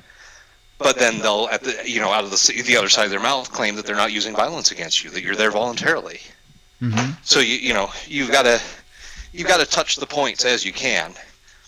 Bring up the fact that there's the fact that there's no fairness, like. The officer that cited you, who does he work for? Well, it depends, don't it? The city, the county, or the state? It's all the state. Okay. In the end, where does the city get its authority?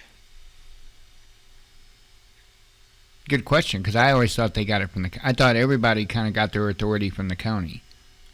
Right, which gets its power from where? Well, it's supposed to be within itself, right? Nope. County gets its authority from the state constitution, ergo it gets authority from the state. Okay. So they all work for the state. Okay, so they all work for the state. The cop, he works for the state. The prosecutor, he works for the state. The judge, he works for the state. The DA that they keep wanting you to get, he works for the state. There is a huge conflict of interest in any malum prohibitum case, in a case where it's illegal because some lawyer you never met said so. Well, would it be fair to say that the county could keep the federal government out, but not the state? Yeah, technically. Okay. Yeah. Okay. So, and the reason why I asked that is because... If everybody decides to respect the idea of dual sovereignty again, then yeah, absolutely. Okay. Well, and the reason why I asked that, because with the whole situation that happened in Oregon, that the state wanted that situation taken care of as quickly as possible, and it seemed like everybody just went along with whatever the governor said. Oh yeah, well, I mean, think about it like this. So they were fighting the federal BLM, right? Mm-hmm.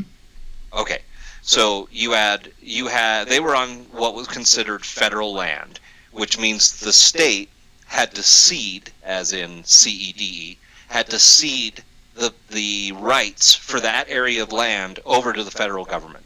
So, but what does that actually mean? That means that Mickey Mouse gave use of the land to Donald Duck. Right. It's just that preposterous. Right. One fictional entity gave another fictional entity power over a physical geographical part of a piece of land. But the trick is neither Mickey Mouse nor Donald Duck ever had rights to that land in the first place. Well, who does?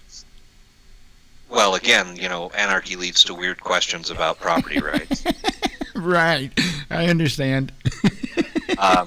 So it kind of leads to something more like what the Indian tribes had when they weren't warring against each other. What was that?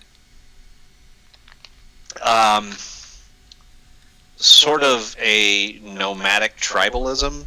Groups of people would form small communities, and the communities would kind of roam around and do different things in different places, and they would stop and they would grow crops when the seasons were right, and then they would turn into more hunter-gatherers towards fall, and into the winter they would store meat and sit, again, become sedentary in a spot, but it wasn't the spot where they were harvesting plants before, that's just kind of how it operated.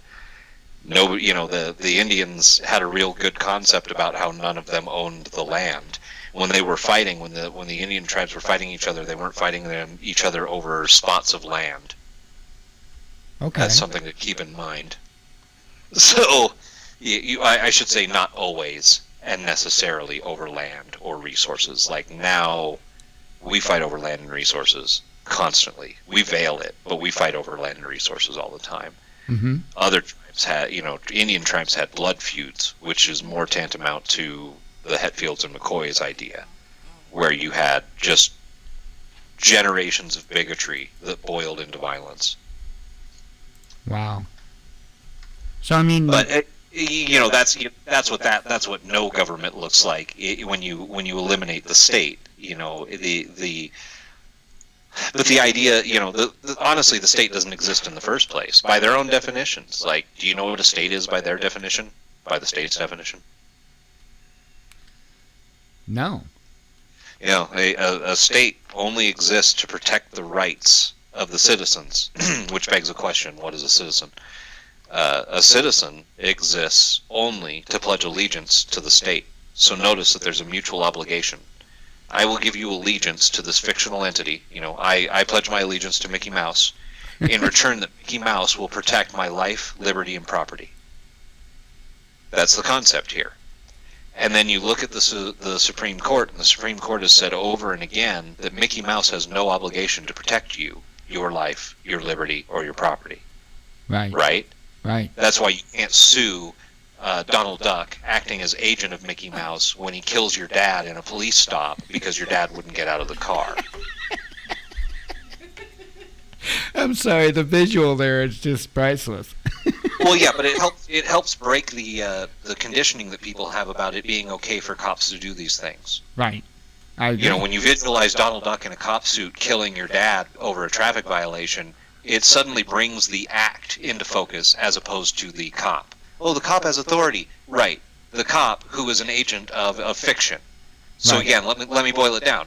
Donald Duck, acting on behalf of Mickey Mouse, just killed your dad. Like, now is it still okay? It helps to break that paradigm. But that's really what's happening.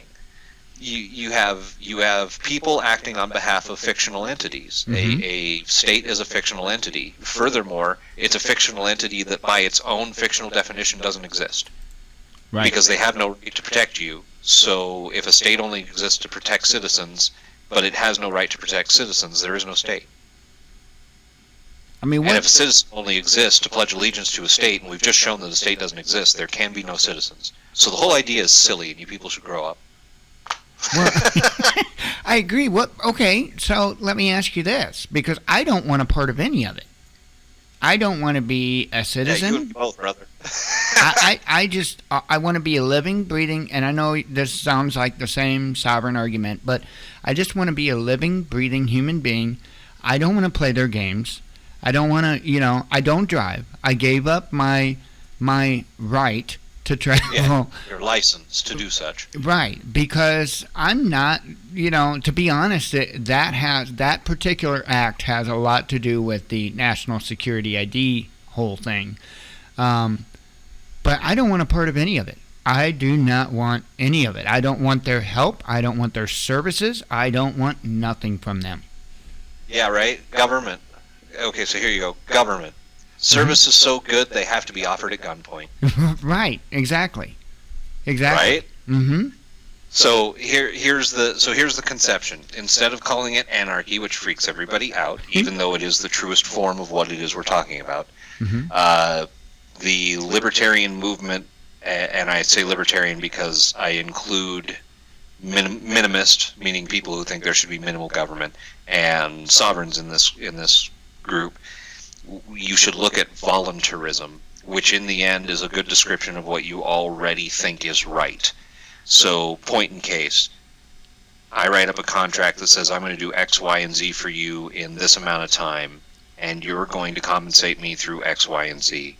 I sign it, you sign it, we have the agreement, I do the work, you pay me. Then all of a sudden the IRS comes in and says, hey, you just made some money and you owe us a share. What's the difference between the IRS and the mafia at that point? Nothing. Nothing. That's factually correct. There is no difference. So this is what we're bringing up, is the idea that the IRS comes in and says, hey, you owe us money, and if you don't pay us, we're going to use violence against you. So again, we're back to the non-aggression principle and the idea that all services can be provided through private contract. So I at no time needed the IRS's protection in order to write my contract or to fulfill it. And the person who was compensating me at no time needed the IRS's help to protect him or to help him get the contract fulfilled. So what business is it of theirs? And I've actually, like, when I've got him on the phone, I've done that. I've pulled up the contract and said, okay, so I'm looking here, and I see John Smith's signature, and I see my signature, but, I'll be damned if I can find the agent of the IRS's signature. Do you know which agent that was? Do you have a copy of that? I don't have it. Can you provide it to me? Right. They really don't like those questions. Oh, I bet. I bet. But that's the idea, is that everything can be done through voluntary contract. It doesn't necessarily have to be a written contract. The idea is that all services and products can be provided voluntarily. No product or service should ever be provided at the barrel of a gun. You want to know something that intrigues me, and me and Jennifer was talking about this just maybe yesterday or day before. It's really interesting. Because you have a lot of conservatives out there. Now, let's just take the grouping of conservatives, right? Number one, sure. The conservatives will tell you that we need to get the government out of helping people. We need to let that go back to charity. We need to let churches do that and private individuals do that, which, by the way, I do agree with. But at the same time, typically, the conservatives support police officers and whatnot and stiff laws. And the crazy thing is the police officers are arresting people for feeding the homeless and helping the homeless. I mean, it's a crime now in almost every major city.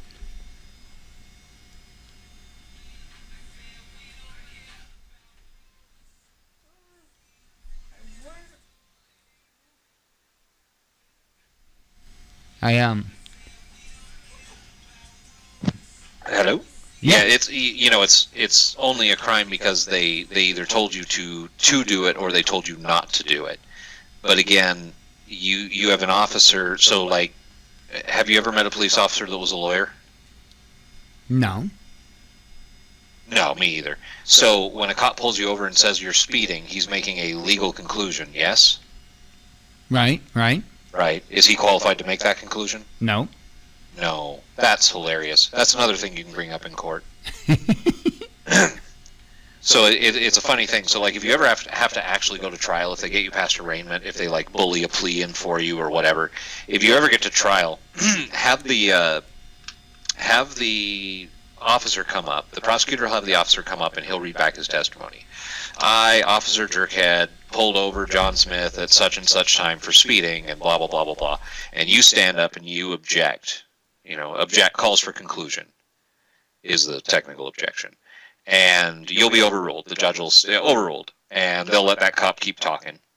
And then it'll be your turn for cross-examination, and you'll stand up and say, is it your testimony, Officer Jerkhead, that you saw me speeding at, and as soon as you say speeding, the prosecutor is going to jump up, and he's going to object, and he's going to object on the grounds that it calls for a legal conclusion. And this time, the judge is going to sustain it. And then they're going to let that cop continue to give his testimony unless you object and move to have not only his testimony, but the ticket stricken from the record in accordance to the rules of evidence. Like, this is things the judge should have done for you if he was truly, fair and unbiased. He should have sustained the argument from the prosecutor and then immediately stricken the testimony and the citation, which was the very reason you were there in the first place, off the record and let you go. Right. But they don't. They will perjure their own witness and then continue to move on like nothing happened. Wow. Wow. Standing mute, meaning silent, that counts as agreement in court. So if you don't object to the fact that they just perjured their own witness, they will indeed let him go on, and they will indeed continue to prosecute you on faulty evidence and faulty testimony. Now, here's a question. How come lawyers don't use this when it comes to defending you? They'd be disbarred. Okay. They'd lose their job. Okay. So, and that's just basically like a good old boy network kind of thing, right? Yeah, naturally. Okay. Again, it's that same group of people writing rules for people they've never met and then applying to those people arbitrarily without any evidence. Right. I mean, it's those same people. Yeah, it's a mentality. It's a, and some of them are convinced that this is the right, proper way that people should live, that people need to be regulated. And I bet you it's those same kind of people who think that everybody with a gun is going to just shoot them in the head for the hey, I'm bored, hey, boom, ha ha, Grand Theft Auto 5. Like, what the heck? And, on the flip side, video games that are violent like that reduce people's want to go and actually shoot people. There's something a little gratified about driving around in a video game and running people over in the street, because it's better that I do it there than when I'm actually on the road and you people can't figure out where the accelerator is. Right. Right. Oh, I agree with that. I used to play quite a bit of Battlefield, and oh, totally. Yeah. The original 1942. No. I started with Battlefield 2, did 2142, Battlefield 3. Okay, yeah. Sure. I was when Battlefield 2 when Battlefield 1942 came out in 2002. I was just huge into it. It was the first real World War II reproduction where they had redone the maps fairly accurately, and you got to actually get in the vehicles. So you were driving around the tanks and flying the old prop airplanes and stuff, and the physics were pretty good. They wasn't simulator, it was still arcade, but it was still just a brilliant game. It's still arcade. Better I do that than go and actually shoot up a mall or something crazy like that. Right. Not that I would ever get to that point, but I'll tell you what, when you get that road rage going, it's a lot better that you can take that out in a video game. That you can just go home and boot something up and take out that frustration, or go punch a heavy bag, or go do yoga, or whatever your thing is. Right. Well, what about back on the legal stuff? What about the whole jury nullification thing? No, that's totally legit. It doesn't mean it nullifies the law. Like, if the jury hears the case and the jury decides that that guy is innocent, even if he technically broke the law and they let him go, they've nullified the law on him. It doesn't actually remove the law from the books. Like, that's a whole different thing. They're still going to arbitrarily apply that law to everyone else. Right. So, it works on an individual basis, but until we have a clean way of, and honestly, I think this is the not to get all preachy or anything, but this is kind of like where Martin Luther King Jr. really shined, in the sense that I think the only way that this change is going to take place is if a bunch of obstinate people, obstinate means really stubborn for everybody who doesn't know, for really obstinate people to just stand up against. I mean, we're already attuned to stand up against people saying that they're our boss anyway. So, you know, you need to learn these tools to where you can go to the courts. And I think with enough people going in and consistently getting cases dropped because the prosecutor has no evidence of jurisdiction, I think that's how you affect real change. I mean, that's when they stop hitting people for seatbelts and crap like that, you know, and then they focus on the stuff that actually matters, like responding to violent crime and such, instead of, you know, focusing on some sort of ticket quota. I'll tell you what, I think I am proud of the people in many different cities and stuff that have really lashed out about the red light cameras. Well, you know, what's interesting, so the real issue with the red light cameras is you get a red light camera in, and then they start reducing the yellow light time, which then causes people to actually run red lights, but people will start gunning it, and when that light flips, people will start crossing the crosswalks, and what you have is you have fatality collisions that are essentially being incentivized, I won't say caused, but being incentivized by these red light cameras, but actually they're being incentivized by the shorter yellow light period that comes along with having a red light camera. Mm-hmm. It's like they almost go hand in hand. You don't necessarily need to shorten the yellow light time and have a red light camera, but it sure seems that's what they do. You put in a red light cam, you shorten the yellow period. Right. Yep. I agree. So it's, yeah, that's just revenue. Oh yeah, I think everybody's seen that one when it happened. I wish they could see it with a lot more of it too.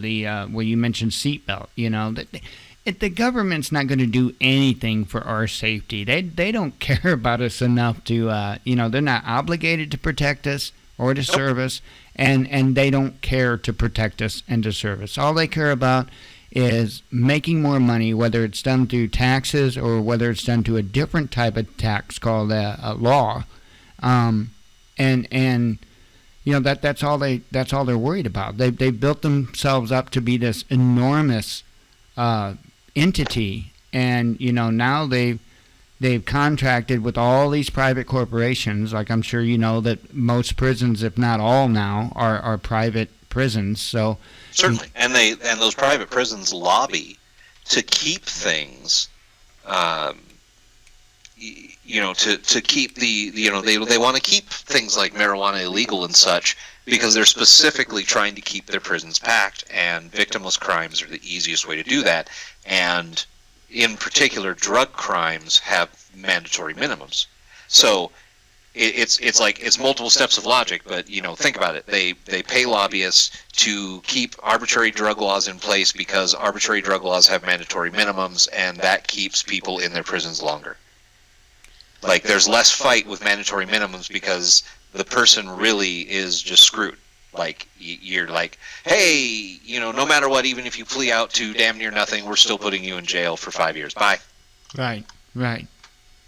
Well, and that's, you know, and that goes kind of along with the other thing with drugs. They're getting people fired up on this idea that they need to drug test as many people as possible, and their latest big excuse is those on welfare.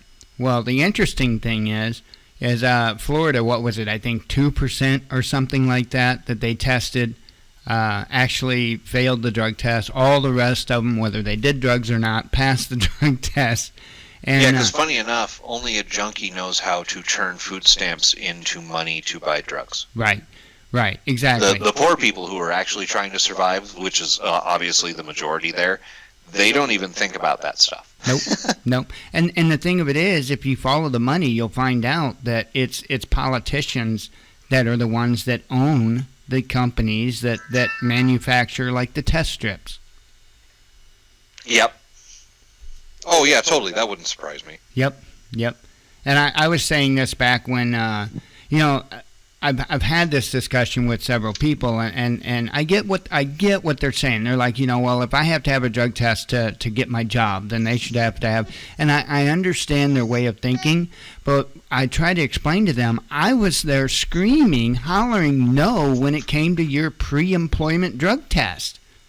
That was a line we did not want to cross. Privacy violation. Yes. Yep, and I told them, I said it's only a matter of time before they demand this and demand this and demand this, and it wasn't but, maybe 4 or 5 years ago, they did a trial run of demanding people's social media accounts and passwords, and that didn't go over very well. But I told people, long before they even tried it, that they were gonna try to cross that line as well. Oh yeah. And, I fortunately, I work in a field where it's kind of a don't ask, don't tell. And it seems to have always been like that. Right. So, my industry started in Palo Alto, so I wouldn't be the least bit surprised if, all the Palo Alto scientists way back when, 78, were all on coke. Mm-hmm. And it just kind of grew out of the culture of, hey, these guys produce some wicked crap, and we just don't ask any questions. Right. So, yeah, working in the tech industry, you meet some unique people, you meet some very intelligent people, and you meet some people who do a wide range of mind-altering chemicals. Oh, I can imagine. Okay. Yeah, I can imagine. I can imagine you would meet a bunch of different individuals like that. Yeah. Sorry, my wife was calling. Oh, that's all right. That's when you got to answer. Yep. Well, we're pretty much up to 10 o'clock. Is there anything else you can think of, or? No, this has been a lot of fun. I will let people know that if all goes well, we're doing our first podcast tomorrow evening. Okay. Probably around 6 o'clock Pacific time, I believe. And so we'll be on YouTube there under the name of And Now the Weather. And like A&D? Correct. Okay, let me and here's Tom with the weather. That's it's kind of our take on the ridiculously of media. I actually like that. So yes, and now the weather, and we currently have a bulletin board at andnowtheweather.net, but we're going to be updating that here in a few days into something more appropriate for this podcast that we're going to be doing. What would the channel name for that be? I actually don't think I've even set up the YouTube account. I just finished the Twitter account, so I don't have a channel name, but it will be something along the line. They'll be able to search for us with the words "And Now the Weather," and we'll show up. Okay, because I did find a couple of things that came up. One a cypress willow, and another one a chow munch or something like that. But yeah, that's like I say, that's not us. We don't have anything set up yet. The website's been up for a little while, but the guy that I have a lot of political discussions with is just like, hey, can we do video such and such? And I'm like, yeah, I got a couple of HD cameras. I don't see why we couldn't. So we're going to give it a shot. What's the website? andnowtheweather.net. Oh, okay. I'm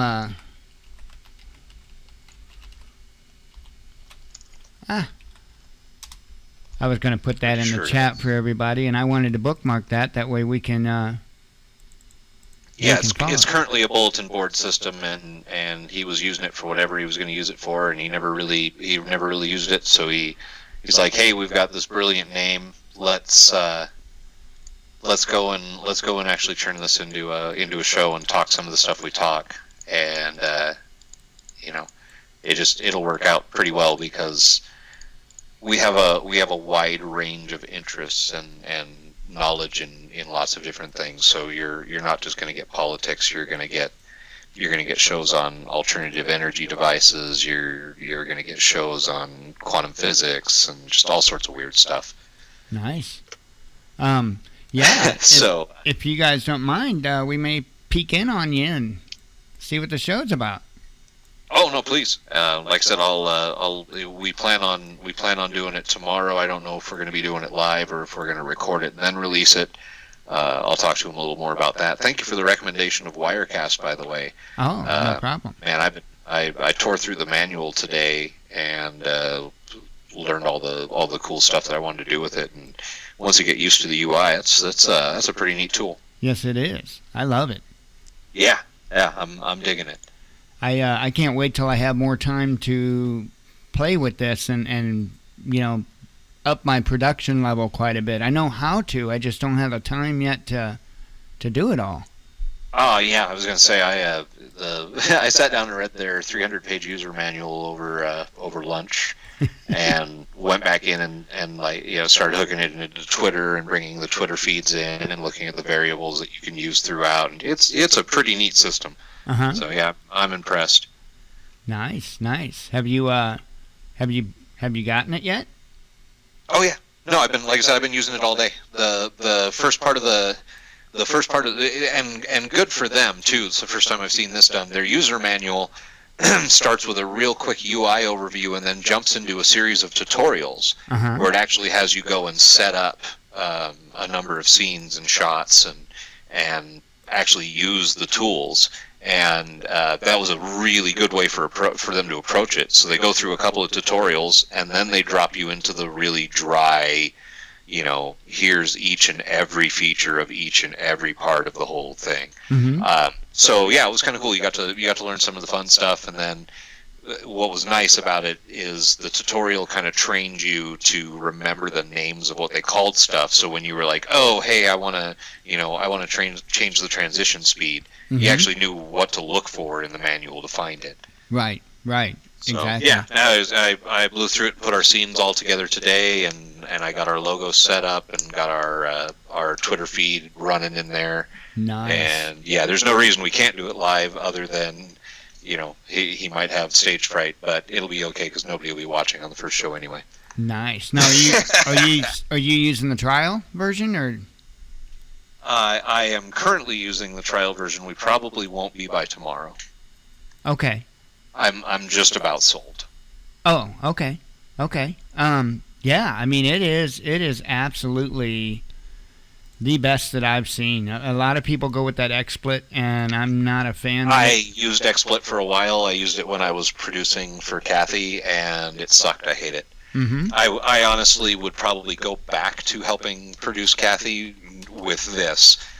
But we were using XSplit and a lot of virtual audio cable and it was crap. It was a really crap way of doing things, and it was just so not worth it.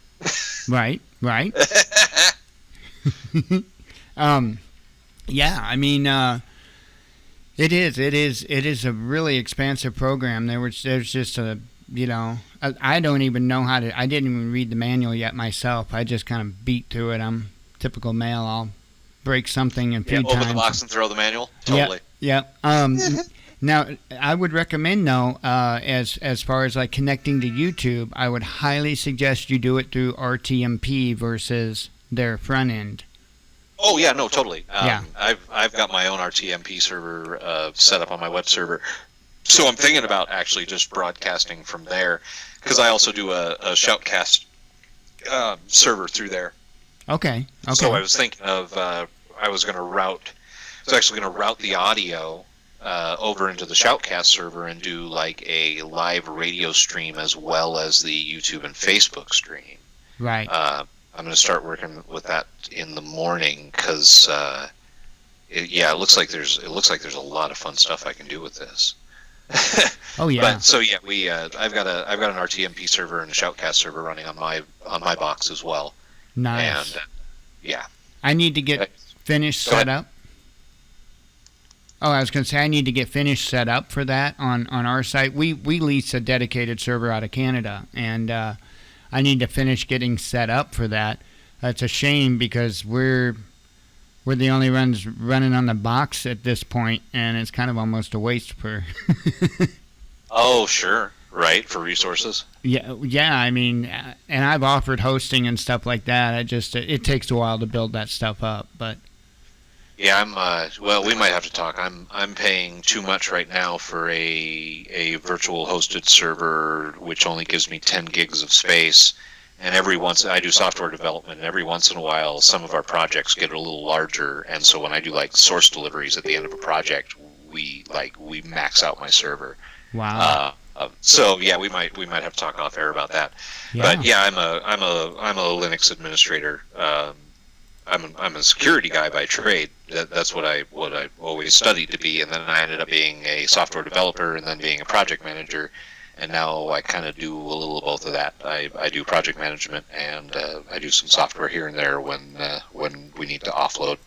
Are you familiar with WHM? Sounds familiar. If it's a Windows technology kind of thing, no, it's Linux. It's cPanel, right?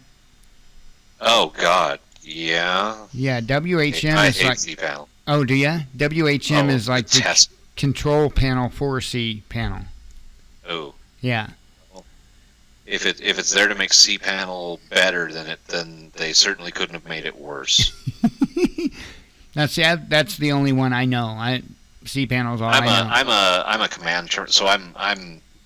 They used to call us hackers, and then it became illegal. So now we're security experts. Right. So I do everything at command line. Right, with the terminal. Very, very little of what I do is visualized, and the stuff that I do visualize is usually stuff that you would view at command line that just looks better visually. So like watching network traffic with Ether8 or something like that would be a visual thing I would do, but almost all, I move my files with SCP, and yeah, I don't do anything through panels. That was actually the reason that I have this particular setup that I do, is that they booted me up a VPS, gave me root command line access, and then stepped away. And it's basically my liability. Like, if anything goes wrong, they will not help me. Right. Well, and that's the way it is with me. Yeah, I mean, we may be able to, work something out, and you're far much more of a nerd in that area than what I am. I just been doing. It's so funny because I hate technology. I'm good with logic and all of technology. As long as you can think like the guy who built whatever you're doing, it all makes sense. It's just how it makes sense that's different. So I just happen to be really good at it, but I detest technology. So yeah, I laugh. Oh, you're good at it. It's like, yeah, but only because I got forced to. Right. My grandpa got my mom a computer when I was 10 years old, and I spent the rest of my life fixing it. Yeah. With this thing, I've got a 2 terabyte server that it's just wasting. I mean, I've got 3 websites on it, and none of them are in any way taxing it or anything, Right. But it was kind of one of those deals to where, to be honest, I think somebody was quote unquote helping us out, to help us out, so to speak. Oh, sure. They more or less, well, hey, let's do this. Well, I'll help you out and all that. Keeping it up and everything, and that. Pretty much after was it the second month, I think it was, they backed out totally, and so now you just got the server and it's kind of on you. It's totally on me, and it's nice. It's not cheap, and no, they're not. So yeah, I mean, but it's a lot better than running on a shared server. At least you have control of it. Like, right. Short of somebody hacking in and screwing up the stuff, you can't blame anybody else for dropping your videos or whatever if you're storing your own stuff. Right. And the thing I like about it, it's in Canada. So. Right. So, and good luck getting a warrant. Right, that's exactly what the guys told me that that worked there. He made that very clear to me. He said, first of all, your government would have to get a warrant, and he said then they would have to convince my government would have to approve it. Right. And he said, short of doing anything with pedophilia or anything like that, he said, you don't have nothing to worry about here. So, yeah. Very good. Well, it sounds like my wife just got home, so that's my cue. And it looks like we're just on time, so it was a pleasure doing the show with you, and I hope to be back again soon. I'll send you over our channel information and stuff as I got it. Awesome. All right. Well, I thank you for being here. Hopefully you can come on again sometime. I will look forward to it. All right. Sounds good. All right. Thanks so much. Thank you. Have a good night. You as well. Bye. Bye.